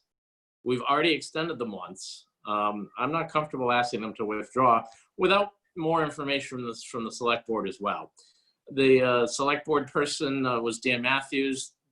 All he gave me was, we want to do it in one day. I was given no reason why it was one day. I was not told who made the decision. I don't understand why it can't be 1, 2, 3, 4, 5, 6 days, whatever it takes. That's our job. I'm a town meeting member as well. So I'm pretty upset over this. Okay. And I would ask Karis if you can shed any light on who made the decision to have one town meeting day, if that is in fact the truth. I don't know no one's told me yet. Why is it one day? Why is it 4 hours? Who made the decision? On what did they base the decision? And, that concerns me as a town meeting member. I got an earful from a constituent this week about this. So those are my thoughts. Hey, Bob, what was the earful? I'm sorry, what was the earful, Bob, that you got? What do you mean? A neighbor said, why is town meeting one day? It's their job. Stay there as long as it takes. You owe us that. So I think the easiest way for me to just capture this would be to reference the board meeting that happened on August 6th, which is recorded. It's about 30 minutes, and it is where they discuss town meeting, and they also discuss the withdrawal of the 3 town articles. I understand there may be a communication issue, but the information is part of that meeting, and it's recorded, Okay. so it's there for you to hear the debate. I apologize for not watching that before speaking, but I will do that now. Thank you. I think that you had also asked Bob offline if we could get some information regarding examples or just what else has been withdrawn. And so that was kind of like a data point, if you will. Mr. Matthews indicated they started with 35. They're trying to trim it by 50%. Okay, so there's that. Yeah. That's also at the meeting. They do discuss, I think, several of the articles that they plan on withdrawing, and then talk about some tentative articles that they may withdraw in the future. So that's part of that discussion as well. Okay. All right, Bob, anything else? Not at this time. Okay, so, all right, so Paul Alpert. Yeah. Oh, actually, you know what, Paul? Hold, please. I want to go to Rick because I want to hear from our liaisons for the First Baptist Church first, and then we'll go in alphabetical order. Okay, so Rick, can I hear from you? Yeah, I don't, Bob represented we don't have any updates, and I specifically brought up the procedural question because, again, whose responsibility will it be to go to the church? They're the proponent. Is that excuse me, not the church. I take that back. To the proponent for Article 1. Is that our responsibility as the CPC, or like who is the proponent for the article on the turf at the field? Is that Park and Rec? Is that the town administration? Is that the selectmen? I understand your explanation, Peter, and it was a very good one. But we're into some procedural issues. Like, for example, this is kind of a question for Paul Albert. Is, has the selectmen come to the planning board to ask them to reconsider or withdraw or keep in place any of their articles? Do they do that? I mean, the whole procedure seems to be muddled a bit as we start to look at trying to cut back on town meeting. And I do share Mr. Dermody's concern that, we're kind of cart before the horse, horse without a cart, cart without a horse. I don't know where we are. And so I'm going to raise that point on the Article 01. That's 01. Okay. So let's see. I'm going to I'll give you kind of an answer, and then we're going to go to Paul. I think that it would be. I would advise the committee that the committee, exercise its obligations as committee members and control communications with applicants. I think that the select board can do whatever they want, and they can approach any applicant and independently of us and ask them to withdraw. I don't think that we should take the position, we don't want to ask them, but I guess you could take the position, we don't want to ask them, but you can if you want. That kind of goes without saying. I think it's important for us as a committee to control those questions. I think that we could say as a committee, we probably have three options, I think, which is, two options, which is yes, we will approach the churches and see if they're willing to withdraw, and get some data points from them, because they frankly, let's go with 01. We can go to First Baptist Church and say, I'm saying all the non-government applicants, and are you interested in withdrawing? And I guess or I think we could decide as a committee, we're not going to do that. I don't know that we're being completely fair with the applicants. I think that we probably want to inform them that there's been this request by the select board.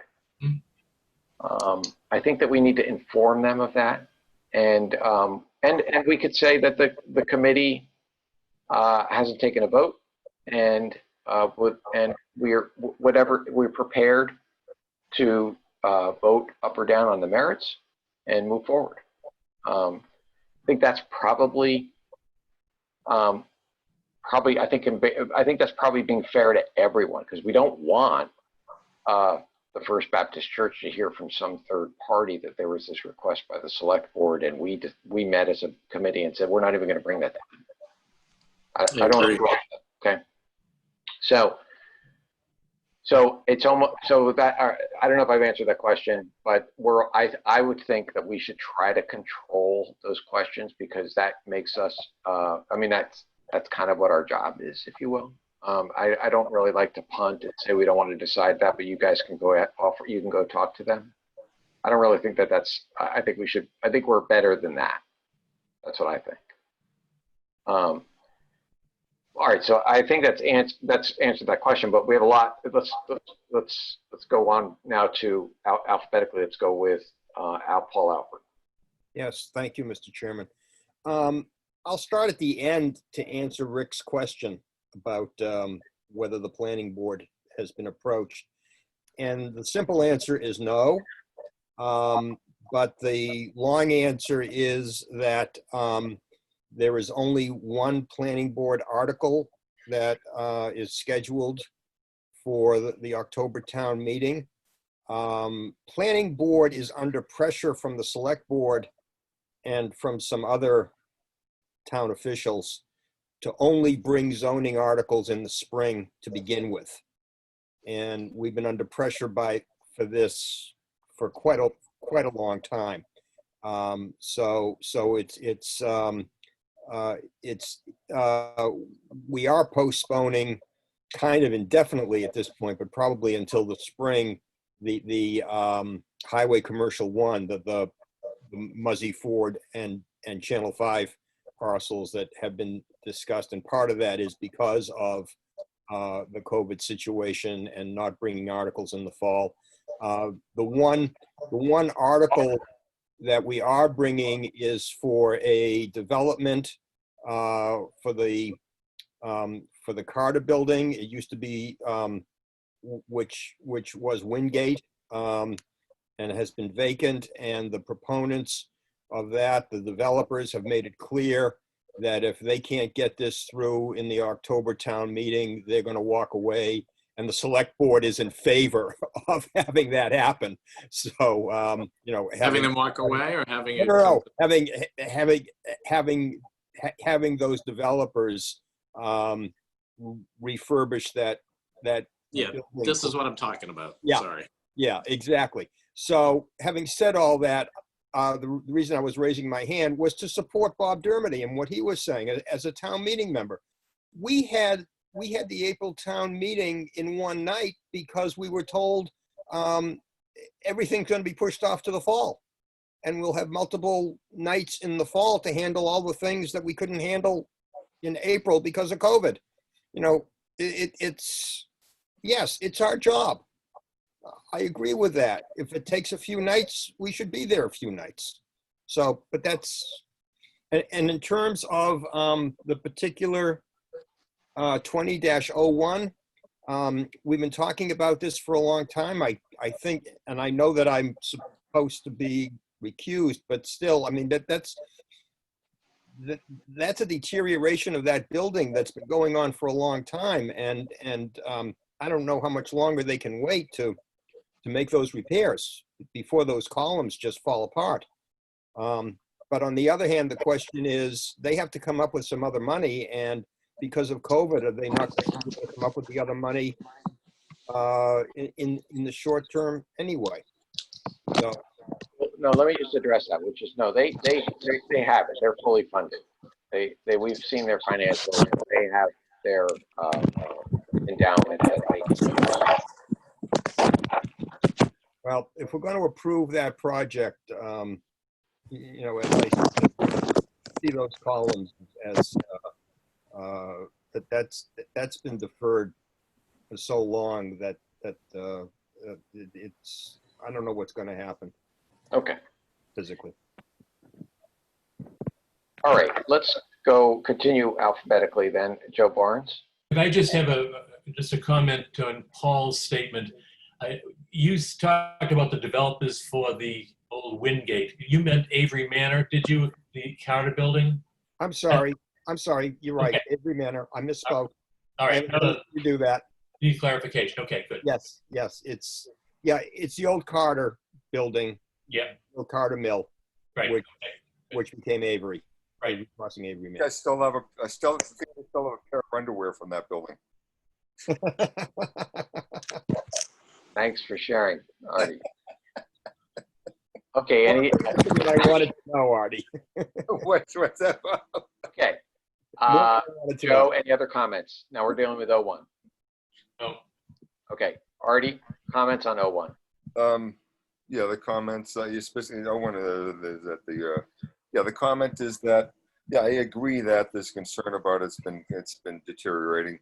One concern I have is this: I believe it's my understanding that if they actually start this project, let's call it, quote, this project, before we vote to fund it, we can't vote to fund it. Is that correct?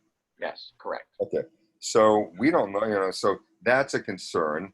I have other concern, lump it into, the first parish for a second. For example, if we, I agree that we have to take serious consideration about keeping this on the agenda for the fall special town meeting. But then, for example, if we say, oh, but the first parish, that's, we don't do that one, how is that going to be perceived? Can we, I mean, I think it's perfectly legitimate to view them differently that way, but, I don't know who else will view it differently that way. But I'm in favor of trying to keep it going. Okay. All right. So, Chris Gersel.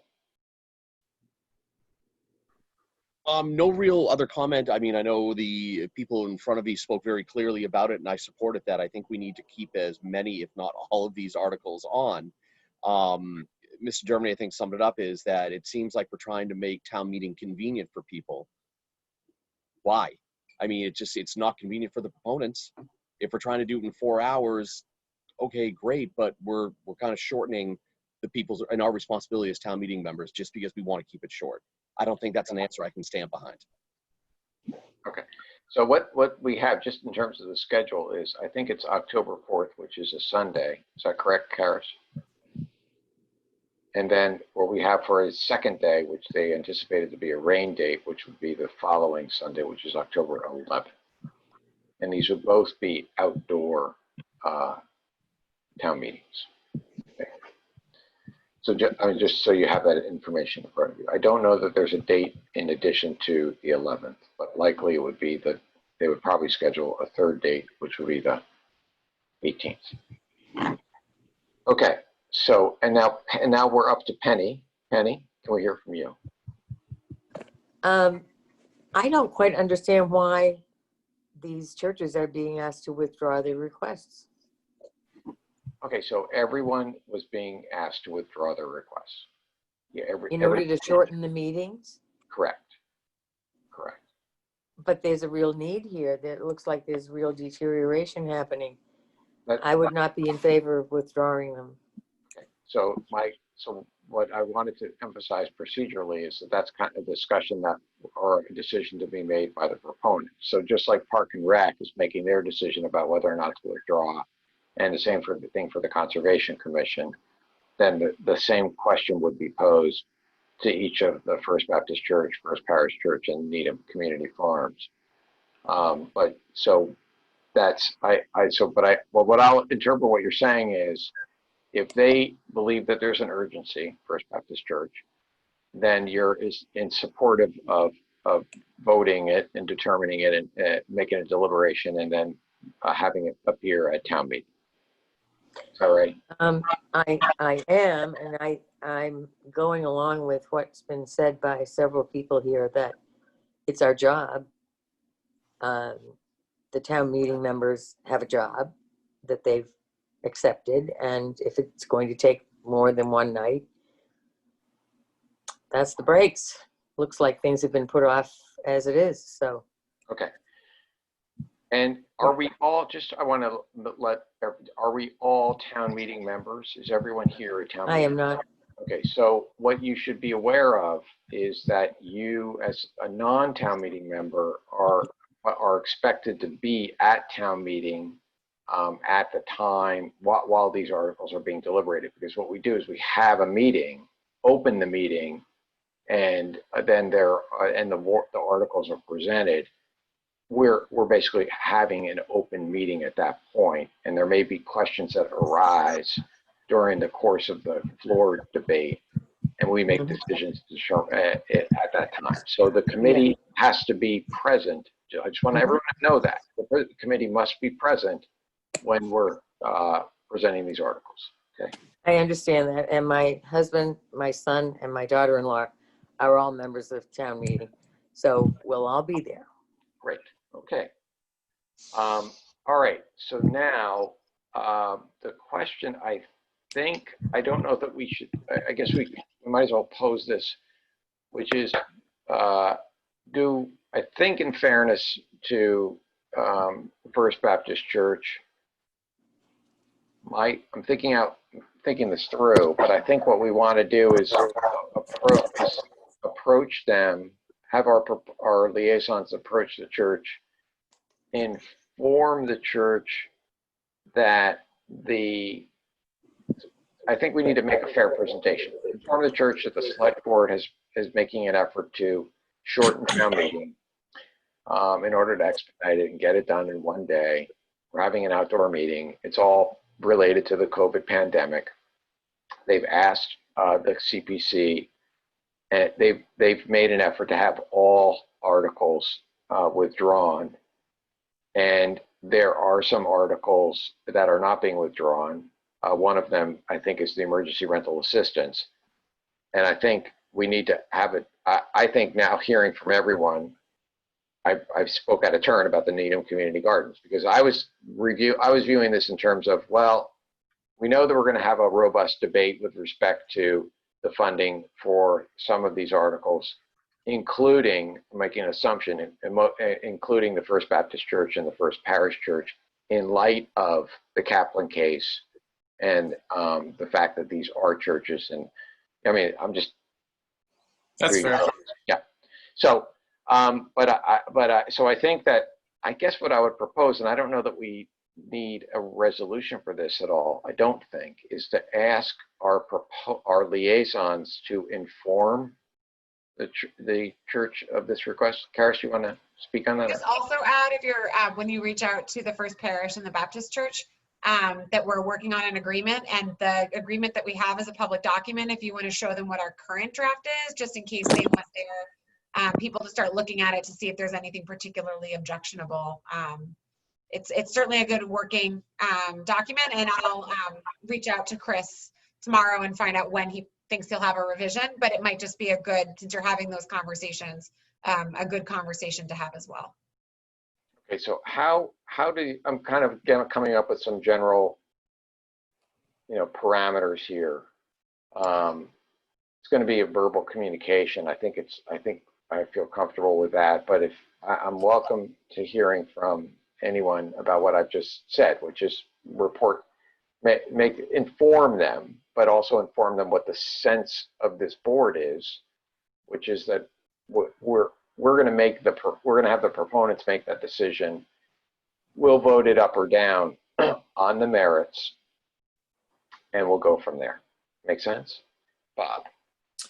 Thank you, Peter. I'm much more comfortable reaching out to our proponent with that document that Karis just mentioned, because that's part of our normal due diligence. I have a quick question about that in a second, Karis. But also, Peter, you said something I found very helpful a moment ago, that I would hate any of us on any of these liaison positions to have our proponents call us up and say, what the heck? I just got a call from the select board asking us to withdraw, and I never heard from you.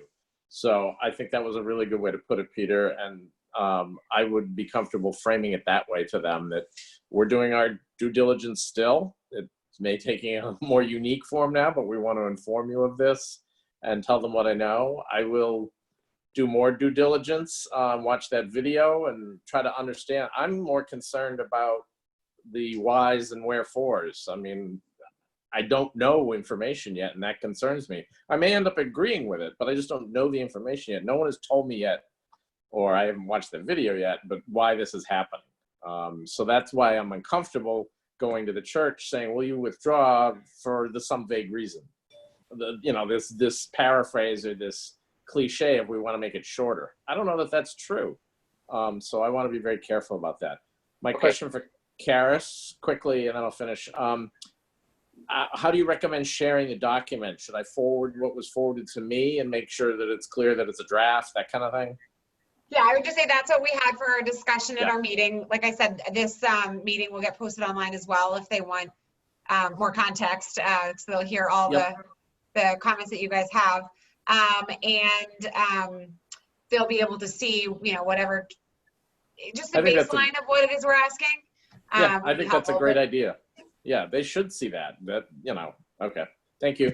All right, I want to add one thing, which is. Let them know that it's being revised. Yes. Just jump in for a second here. Karis, can you change the first or second line of that agreement to make it the First Parish Church instead of First Baptist, so that what I'm sharing doesn't look as though it's just for one of those two? Yep, I can do that and send that to you tomorrow. That's great. Thank you. Good catch, Joe.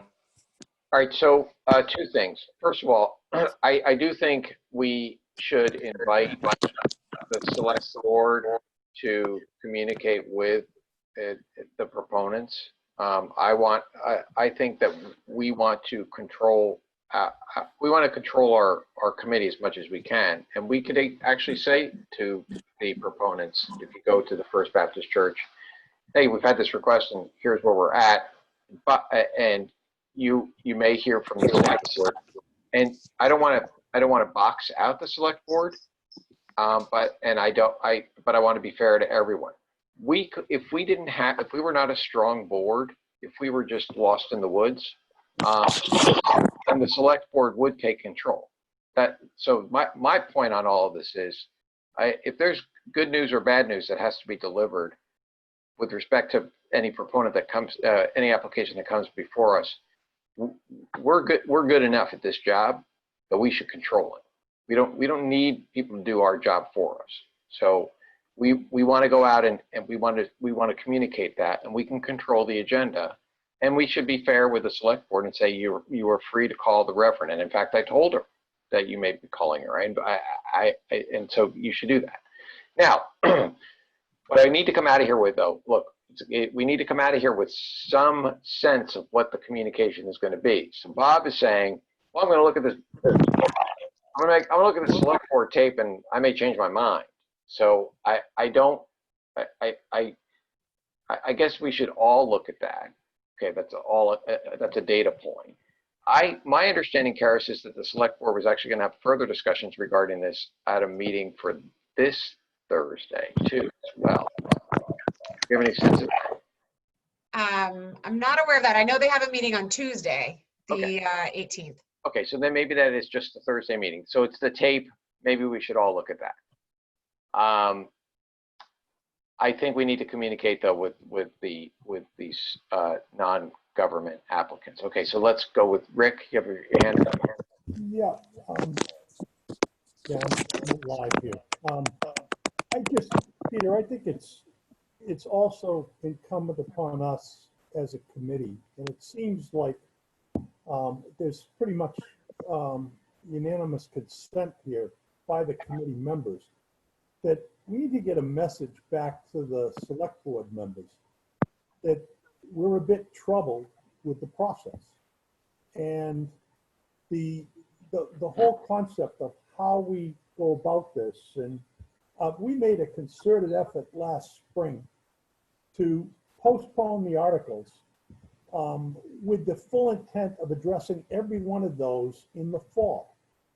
We're going to be in this again. And then what happens if next spring there's no vaccine? We're sitting out in the parking lot in front of Memorial Park, and we're going to be potentially postponing them again because we want to finish in one night. Now, that's not our role. They're the ones that control the warrant. But quite honestly, I fully sympathize with Bob and others who are town meeting members, as am I. And I've been a town meeting member for a lot of years. We're all dealing with the pandemic and the issues that everybody's facing. We have to make decisions and the whole bit. But the fact of the matter is that you've got proponents out there who are looking for action by this committee. And I sincerely believe that we need to go through and do our job and make a determination on these, if we're going to vote them up or vote them down.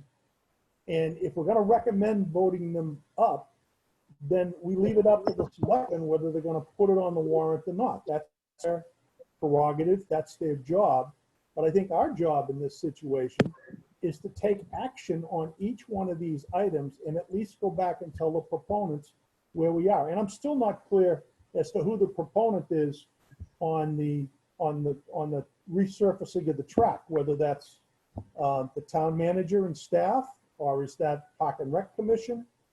I mean, again, there's a little bit of clarity, and I just think we need to go back to the select board, and maybe they need to come to one of our meetings and make their case as to why they want to do this. I mean, I was appointed to this board by the moderator. So I have a responsibility to represent my constituency in this meeting, as well as being a town meeting member. So, I mean, that's just where I'm coming from, that's all. And I, you know, it's just the whole process, and it's last minute. And, Well, you know, I'm a little, I think that they're in a difficult spot, and I think that they're making decisions based on changing conditions. So I'm willing to give them the benefit of the doubt. I am. That's my view. I think that the process is a little bit of a mess, but that's because we're living in a little bit of a mess. And so I think that I'm willing to chalk it up to that. So let's all look at that select board, listen in at the select board, but let's assume for the moment that the message we're going to give to, let's start with 01, and I think we can go through quickly through 02 and 03. 01 is this proposal was made to us. We're prepared. If you want to withdraw, that's fine. If you do not want to withdraw and you want to go forward with your project, then we will look at it and view it and make a determination and vote it up or down, and it's going to move it forward to the select board. Right? I think that's kind of, do I have any, I think that's a pretty succinct way of putting it. Bob. Yeah, I mean, I'd even tread more lightly than that. I would have the conversation, show them this draft document that we're working on, that's still going forward. The select board are trying, given the situation, to shorten town meeting. You may be hearing from them. I don't want to use the word, will you withdraw? I'm not comfortable doing that. Okay, but again, I don't want us to abdicate our responsibility. I don't want you. Okay. Okay, so that's the point. The point is, I think you want to control the message. Okay, that's okay. And so, but I think the message has been very supportive for going forward. But I want you to. I think in fairness to all of us, you want to control the message. This is our committee. Okay. Okay. Does that make sense to you? Yep. Thank you. All right. Yes, Paul. Part of that message, which softens the blow, I think, is that the select board is asking that all of the CPC articles be withdrawn. We should emphasize, we should say that, yes. Well, and then we pushed back on the emergency rental assistance, and sorry, I'm going to fix this, but I pushed back on the community farms, but I want to discuss that with the committee, okay? But I think so. We've all are seeing the importance of the emergency rental assistance program. That's it, and that's an important. I think Paul Alford has made an important point. Okay. Okay. So then let's have the same. Have we exhausted this, and then we can move through 02 and 03 quickly, and then I want to talk a little bit about what we could do in terms of presenting this to town meeting, assuming that we go forward. And so let's talk about that a little bit, because I'm thinking back to the way proponents made presentations at our prior town meeting. So let's go with 02. All right, let's hear from the liaisons. That would be, and let's have Joe Barnes speak. Go. I think I'm the liaison there, but Bob and I have spoken a number of times. I too have spoken to a select board member who indicated that the agenda is going to be shortened. Warrant articles will be withdrawn. I'm concerned that we're locked into this 1 to 5 on a Sunday. You know, I don't. If they want to do it, why couldn't we start at 11 o'clock? I know it's a Sunday. People can't get to a meeting that easily, but I think, from my point of view, the First Parish Church has done everything that we have asked them to do. The due diligence questions, tweaking, communication, and we have kept them kind of hanging out there for a while, and I think they're really counting on it. I agree with everything that's been said here. I think it's the moderator along with the select board. Am I not correct here, Karis, that they are the ones that want the the moderators involved here as well, right? To have it a very compact meeting on a Sunday afternoon. In this particular town meeting, luckily I'm not taking the lead on planning the socially distanced outdoor meeting, so I'm less involved, but I would imagine so. Okay, that's my understanding.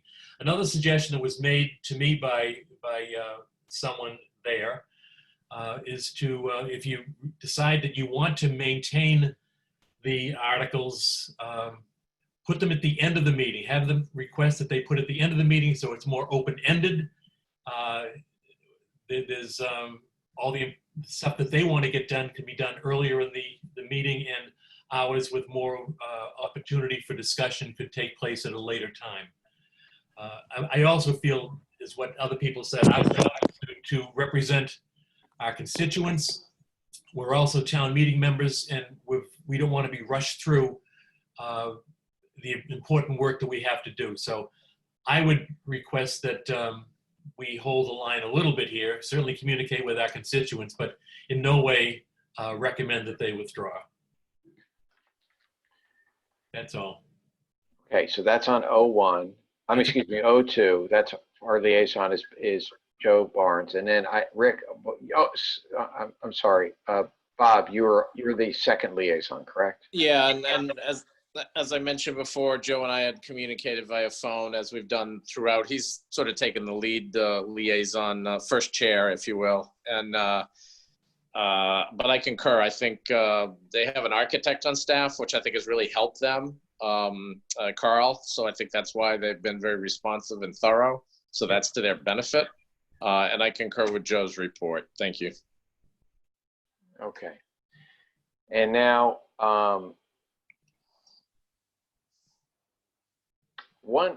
okay, so let's go on. All right, so now any other comments from any of our committee members with respect to 02 First Parish Church? Okay, and so we have, it sounds like, so we have the same message that we want to communicate to First Parish Church. There's been, okay. And then let's move on to Needham Community Farms, 03. I think that's Artie, isn't it? Artie, is that your project? Then I'm confused. All right. Chris. Sorry, Chris. No problem.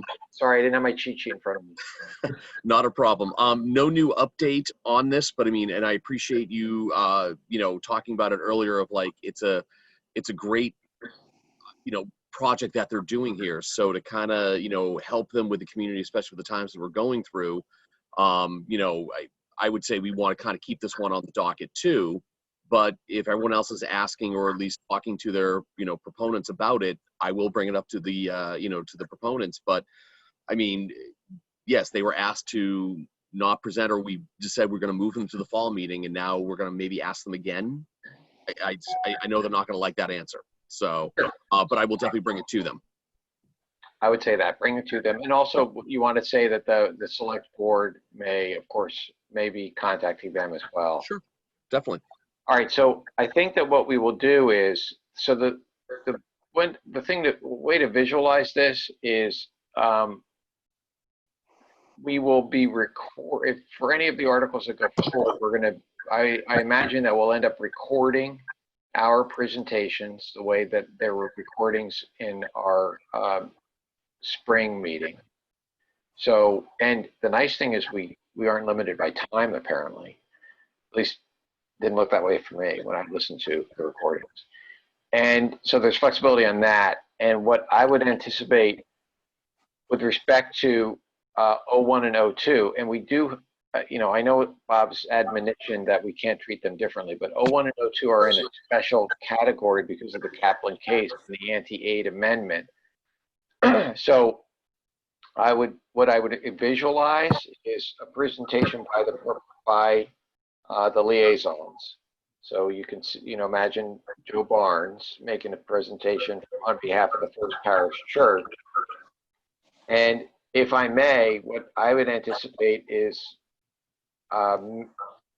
that I would come up the rear on that and address let's call them the legal issues, the Kaplan issues, but not as counsel, but as a layperson. Speaking about legal issues in lay terms. because, I don't know that we need town council to make a presentation about whether or not the request is legal in the Kaplan case. I think the question may arise during the floor debate, but I think that we could head off a lot of those questions by hopefully a presentation by me discussing legal issues in layperson terms. That's how I kind of visualize it. So what we have is our presentation's already done. They're in the can. You got to watch them. And then we go directly to questions while we're at town meeting. So that's how it would work. Everybody getting that? Understanding that? Do you have a timeline for that, Peter? No. I mean, well, you can back it up, right? Look at our town meeting date is October 5th. 4th, I think. 4th. Okay, I'm looking at, okay, so hold on. It does say the 5th on our agenda, but it's actually Sunday the 4th. Okay. I think. Okay, so it's the 4th. They'll be able to, Sandy will be able to tell us when we have to record by. But it's, you'll get your recordings done and we'll figure that out. But it sounds like there's probably plenty of time. I don't know. We probably had those up and available for viewing. I think maybe as many as 2 weeks ahead. Could be I wrong. think the last one was a little, like, it was new, so it just, everything kind of trickled in, but I would think about 2 weeks would be ideal. Okay, so back that. Okay. Question quickly, how does this relate to, or how does our public hearing work in this fashion as well? So the public hearing would be digital. The way it would be set up, we'll connect with Needham Community Channel the same way they did town meeting. They can actually live stream. They can get the speed and live stream it on their channel. I haven't worked out the logistics yet, but I would probably solicit as many questions as we can in advance. It's just easier if we can give it to the presenter and they can address it, as opposed to having to deal with the hands raised. So I would start by doing it that way. We would do a presentation. They would probably share their slide and their Zoom, and then take question, do the question and answer that's pre-submitted, and then we would do any live question and answer at that point. Okay, thank you. Okay. All right, so now. Peter, can I ask a question, please? Absolutely, Joe. At what point will we discuss the actual funding itself? We would discuss what? The funding itself. Yeah. There's been this discussion about whether we go with the request or whether we make some adjustments on how much we fund versus what they fund.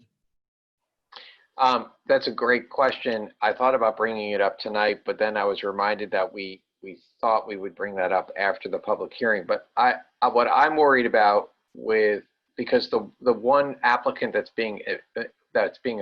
only one applicant that's being impacted by that is the First Parish Church, because we've kind of put together these principles as a group, but we were looking at the 1/3, 2/3 formula, and the First Parish Church is kind of upside down on that. They're basically looking for us to provide 2/3 and the First Parish Church to provide 1/3. And if I were Joe, knowing Joe the way I know Joe, he's probably feeling uncomfortable about what are we doing here, and so I guess I'm raising that with the committee, which is, do we have some sense? It's not a lot of money that they're asking for, but it's $100,000. I think it's a $100,000 project, and they're asking us to fund $75,000, so 3/4. And we were thinking, when we did our back of the envelope, we were thinking, no, we're going to fund $33,000. But there's never been a vote taken. I don't know if Joe what he's communicated with them. I think that you gave them some sense, right, that we're not comfortable with the full the request that they've made. I may have alluded to it, but I wouldn't even swear to that. I think this could be a huge surprise for them. So, it's getting slapped on both cheeks here. You may have to withdraw, and by the way, your request has been adjusted. I'd like to entertain a discussion again before we come to any kind of a decision and make it more than just a back of the envelope. You know, I feel strongly that the need is there. I think that they've done their homework. It's not a huge amount of money, and I think it's a very worthwhile project. So whenever the point is raised again by you, Peter, as to how much money we would fund, I'd like to be part of that. Oh, no, this is going to be a committee. This is a committee decision. Yeah, and so one thing that I think that we had talked about doing was making that decision all the way at the voting, you know, the September 16th meeting.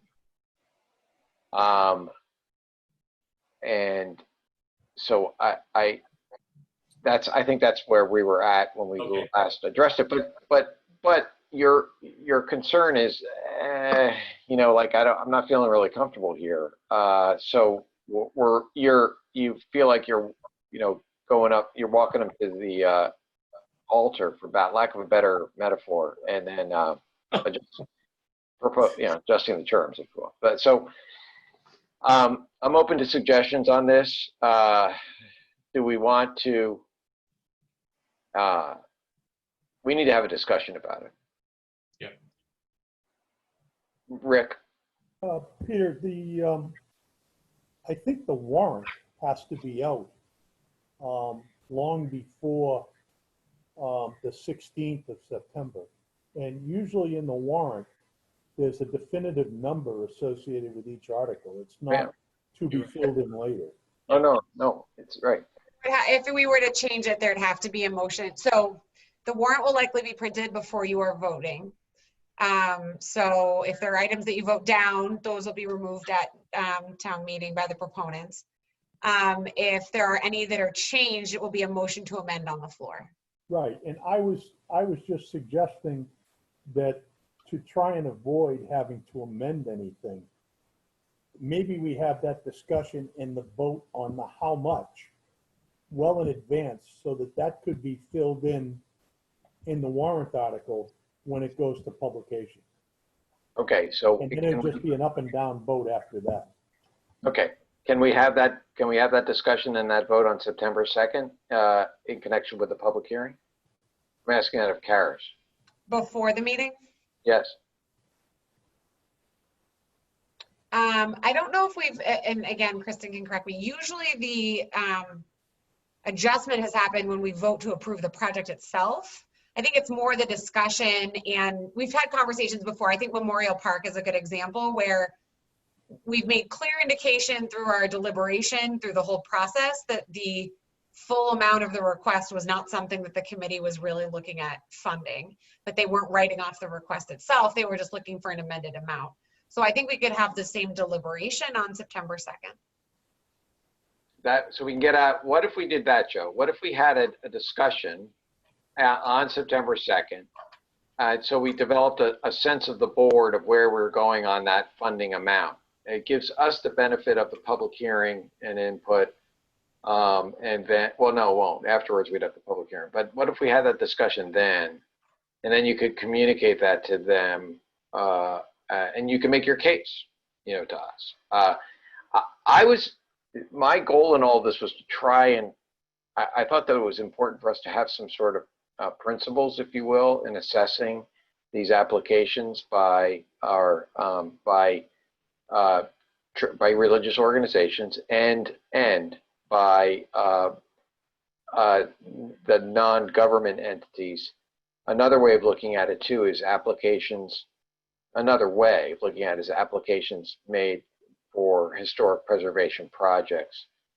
You know, if we could put a stake, you know, but if we had a principle that we're only funding a third, you know, it's one of those things you could potentially use as an argument on the Emery Grover project. It's not, it's not, you know, important. It could be a principle we can rely on, but I don't want to sacrifice the merits of First Parish Church based on that. I'm trying to figure out if, I guess the open question that I have now is this should we be looking at these kind of principles? Should we be trying to hold to something like a one third, 2/3? My recollection is that there were some members of the committee that were pretty adamant about having an investment by non-government organizations. Pretty adamant. My recollection was that Bob Dermody was probably the strongest voice for having a significant investment by the non-government organizations. That's correct. Is that correct, Bob? Yes. Okay. So, I'm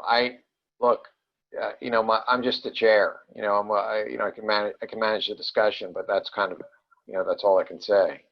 Kristen? I just wanted to back up to what Karis was saying. We often actually do have a conversation right around the time of a public hearing if we should have that as the voting night as well. This is not an uncommon trait of this committee, but we do often find ourselves with several large articles to discuss at public meeting, and some of them get a lot of conversation, and so the determination is usually that at the end of the public hearing that we will postpone any vote and deliberation to a separate meeting. But I think we discuss it every year. I feel like that maybe it should be a voting night at the end of public meeting as well. We, unfortunately, in this particular year, we have not met with FinCom before a public meeting either, so we would not be able to actually vote on approving the application and moving to town meeting. I think maybe, I don't know if you require a vote to amend, could you do a vote to amend the application and then do a vote later to approve the application for the warrant? Because usually we do a motion to change the amount if we're going to change the amount. Okay. So, and what do you think our date is to change the amount? I may have asked you this, but is it going to be go ahead, Bob. Somebody was speaking. Paul, yes. Yeah, I think we have to do this on September 16th, because I was just reminded by Karis that you're meeting with the FinCom on September 9th. And FinCom might very well be weighing in on this in terms of the amount that they're going to, whether they're going to support what we do or not when you meet with FinCom. Also, I don't think it's fair for us to have this discussion and vote prior to the public hearing, because we've got, besides the proponents, there could be people from the public who want to talk on it, and we're supposed to be taking into account what we hear from the public. That's why we're having a public hearing before we make our determination. And so we either do it on the night of the 2nd after the public hearing, or we do it on the 16th. And given the fact that you're not meeting with FinCom until the 9th, I think we have to defer to the 16th. No, I think that I understand that. We're kind of moving around a little bit. That makes complete sense in terms of voting. What I was saying is a meeting where we have a discussion about what the sense of the board is, if we want to communicate that back to First Parish. That's really the question. I think that's what we can have on the 2nd.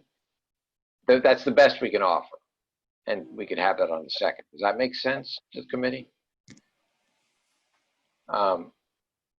Anyone?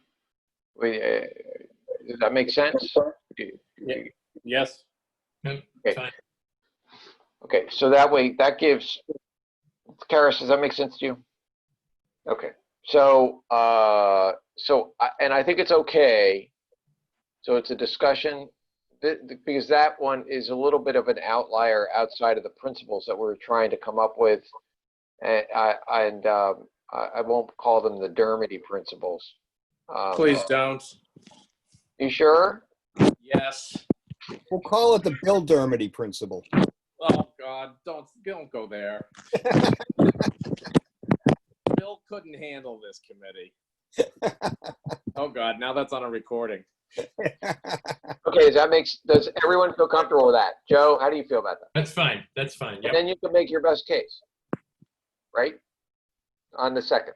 Okay. We're going to do it prior to the public hearing. And it's just a sense of the board. Make sense to you, Kristen?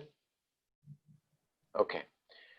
All right. Now, our preparation for a public hearing, we kind of rolled into that.